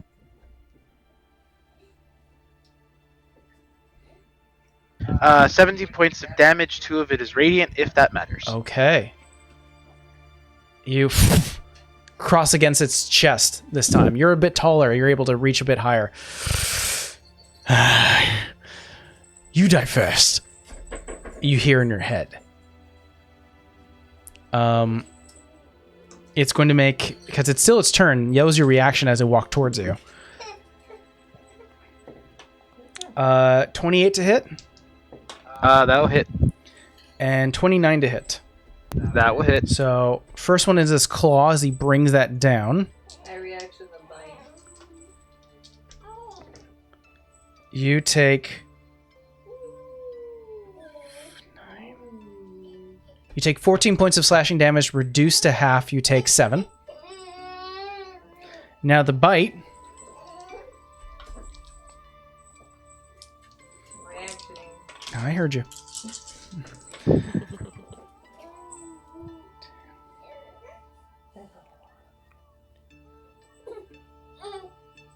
You take 26 points of piercing damage for the bite, reduced to half to 13. Reduced to half again due to the reaction of Vera. You take 6 points of piercing damage from that. Ooh.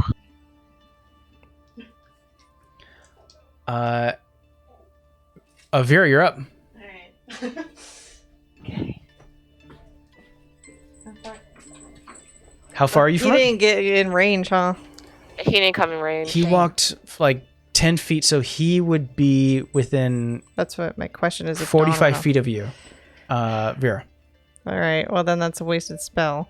But let me mark it. So yeah, the spell slot's gone. Is there a way to get him without hitting anybody? Because it's a 30-foot radius, and I can't see on a non-visible map, so I don't. You are 45 feet away from it. You can center it closer to you and hit him instead of Rolly. Okay, Yeah. I will do that with Dawn then. Okay. What needs to happen for Don? He needs to make a con saving throw. He does so with advantage. Lovely. That's going to be a 22.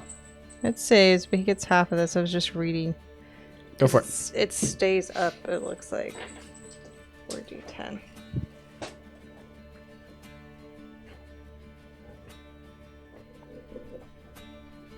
Where are you, D10? You want some? No. Don't trust your D10. Mine roll pretty well. Hey. I don't think we've had any bad rolls from the monsters this game, so There. 4d10. And it is radiant damage. And it is also a 40-foot cylinder. Okay. So what ends up happening is you release the spell. 40 feet cylinder. Only 5 feet away from you as you cast it, as it only encompasses this creature from the very edge of the radius. All the trees around you, Oops. all the snow is gone. Everything melts. Everything is fried and evaporated in an instant. Now, because it was covered in snow and it is the winter and it's still snowing, nothing catches on fire. Like, it doesn't spread to other trees. However, these things are burnt to a crisp. All the trees themselves immediately smell of ash and are immediately cooled down by the flurry of snow. So it was 20 points of damage, so it's half to 10. What type of damage? Radiant. So, radiant? Mm-hmm. Reduced to 10, you said? Yeah. Okay. Well, because he saved. That's why. 10 points of damage. That's how I feel about it, Caleb. Yeah. Is that the end of your turn? How far is Rolly from me? He is 20 feet away from... I think he moved up. No. He moved up. You're 45 feet away from Rolly. Okay, I'll move so I'm within 30 feet of him. Okay. I'm keeping that bond. Got it. That's Okay. kind of it, because I can't do anything bonus action-y with another spell. Roll, you're up. All right. Now we get to slash. Be right back. Mm-hmm.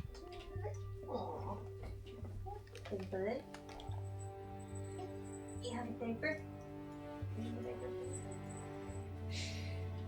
I'll be right back. That'll be 23 to hit. 23 hits.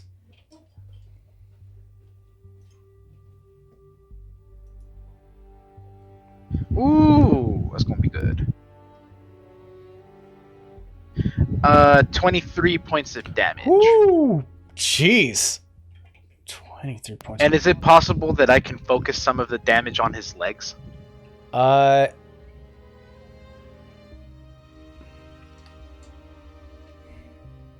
will let you choose this. You roll again with disadvantage. You take the lower roll.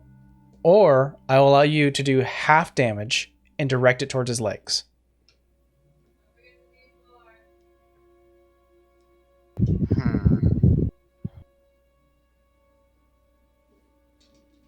All right, I'll do you one better. I'll risk it.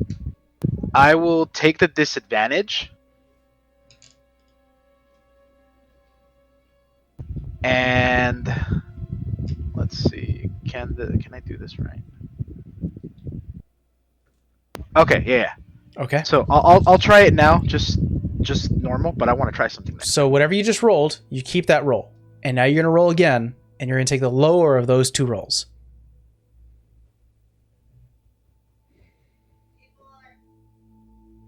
That'd be 22. 22. That hits. So yeah, you focus, you almost golf swing this as you reach outwards, swing wide, and you cut up one of the hooves, leaving a large gash in its leg as it reaches down and screams. 34 points of damage, I'll say directed to the leg. Gnarly. Or I'll you take said it. 23, yeah? I said 23, yes. Yeah, got it. And then I have a extra attack. You do. I'll ride my luck. Let's see if let's see what we can do. Okay. You're doing another disadvantage? Go for it. Oh boy, that's a nat one. Now one. I regret. You go for the same swing. This creature is intelligent. It knows what you're trying to do.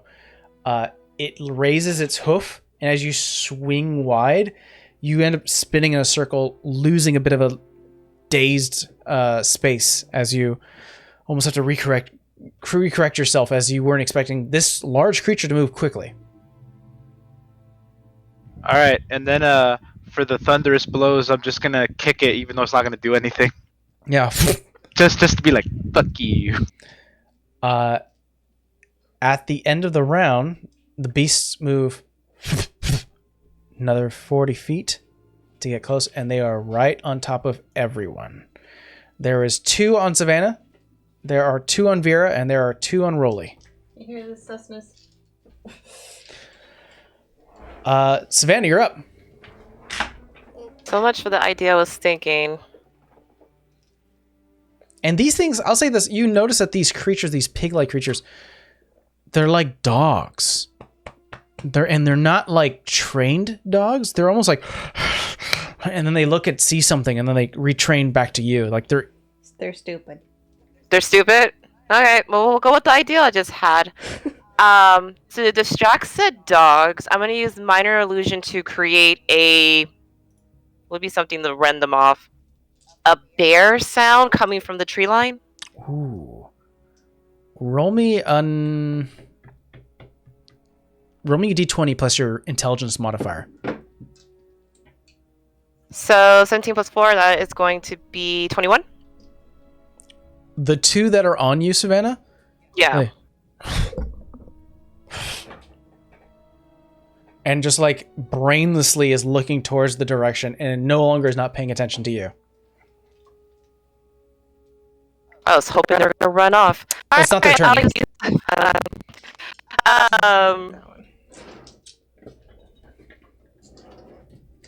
I'll use my bonus action to take my dagger to stab one while it's distracted. All right, roll with advantage. See, with advantage. That is going to be 16 to hit. 16 hits. You may roll with sneak attack. Eat. As this thing, like, is on all fours like a quadruped, and it lures its neck, its sort of beefy, muscular neck, turns towards the side, and you take that moment to get your dagger into the throat. What are you doing? Oh, you got the D20. Good job. Go. Don't throw it. So plus 8, that's 32. You drive the dagger into the throat, and with a quick motion, you just use your body weight to press hand into the palm, sliding it further in, and you, with a twist of your body, the creature dies. And let's see. I'm trying to imagine where I am if any movement be worth it. Vera's still behind me. Rolly's in front of me with main beast. Still have other dog that's distracted. I guess I'll stay where I am. Okay. I'll end my turn. It is now going to be the Warthog's turn, as he's going to unleash all 3 attacks onto Rolly.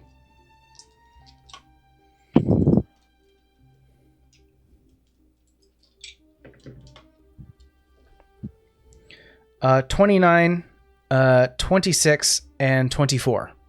Misses every single one. Well, let's see what would happen if they did hit. They hit all of them. Ow. First one, the claw. Our reaction, the bite. That's 17. Reduced to... What would that be?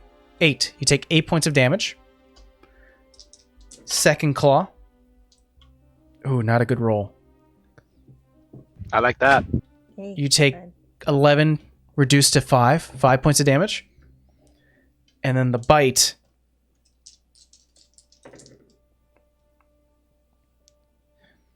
Oh.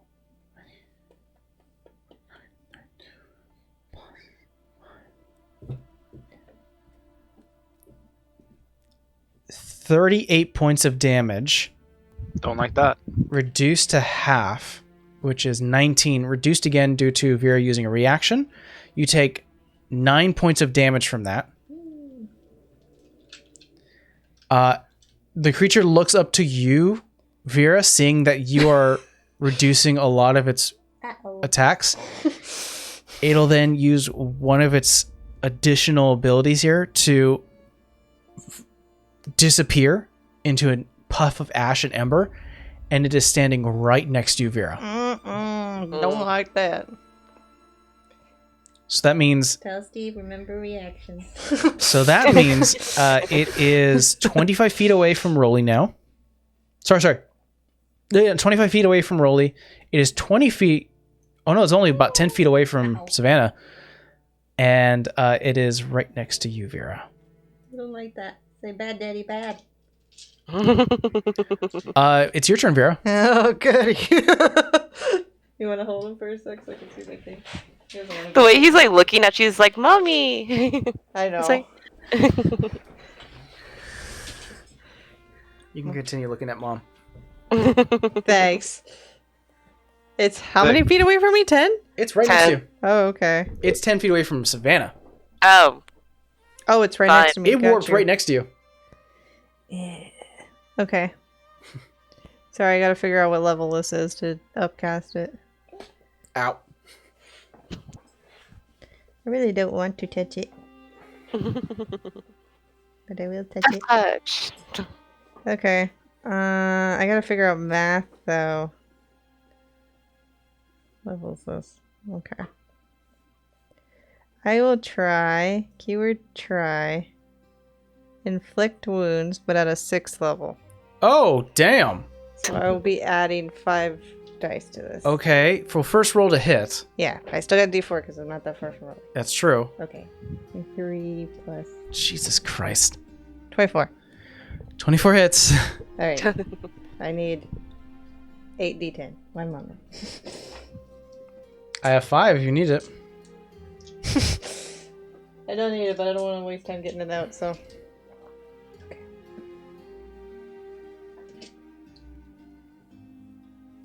Bro, you gave me like 3 D100. I don't need those. No, those are still 10s. Hmm.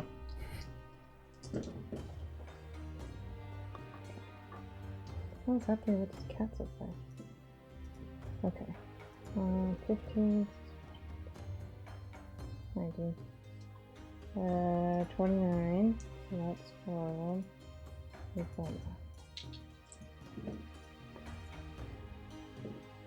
Okay.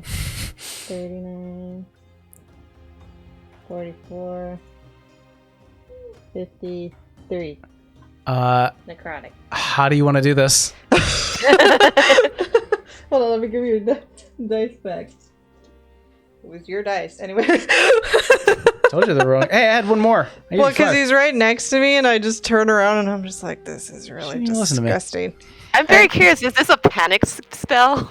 No, I just like, because they all, gross things always end up next to Vera somehow, and somehow she's just like, oh, God. So I think she just touches, like, the side of its head, and then just lets go, like, a ton of, like, light, essentially, where this thing's eyes just pop out of its head, and it just goes lifeless. The creature drops as its eyes fizzle and drop, pop out of its head. Like, she wants light to essentially burst through. Savannah, could you roll me just an Arcana check real quick? This is for the spell that you cast earlier. 16. 16. God, these things are so stupid. As it drops, You made them. you look. I didn't make them. They're actually creatures. You look and you see most of these small piglet creatures, like Labradors, aren't even looking at you guys. They're looking off in the distance, and even the one that you killed, Savannah, they were like 5 feet from each other, hasn't even noticed that one of its brethren have died, and they just start to run off into the forest.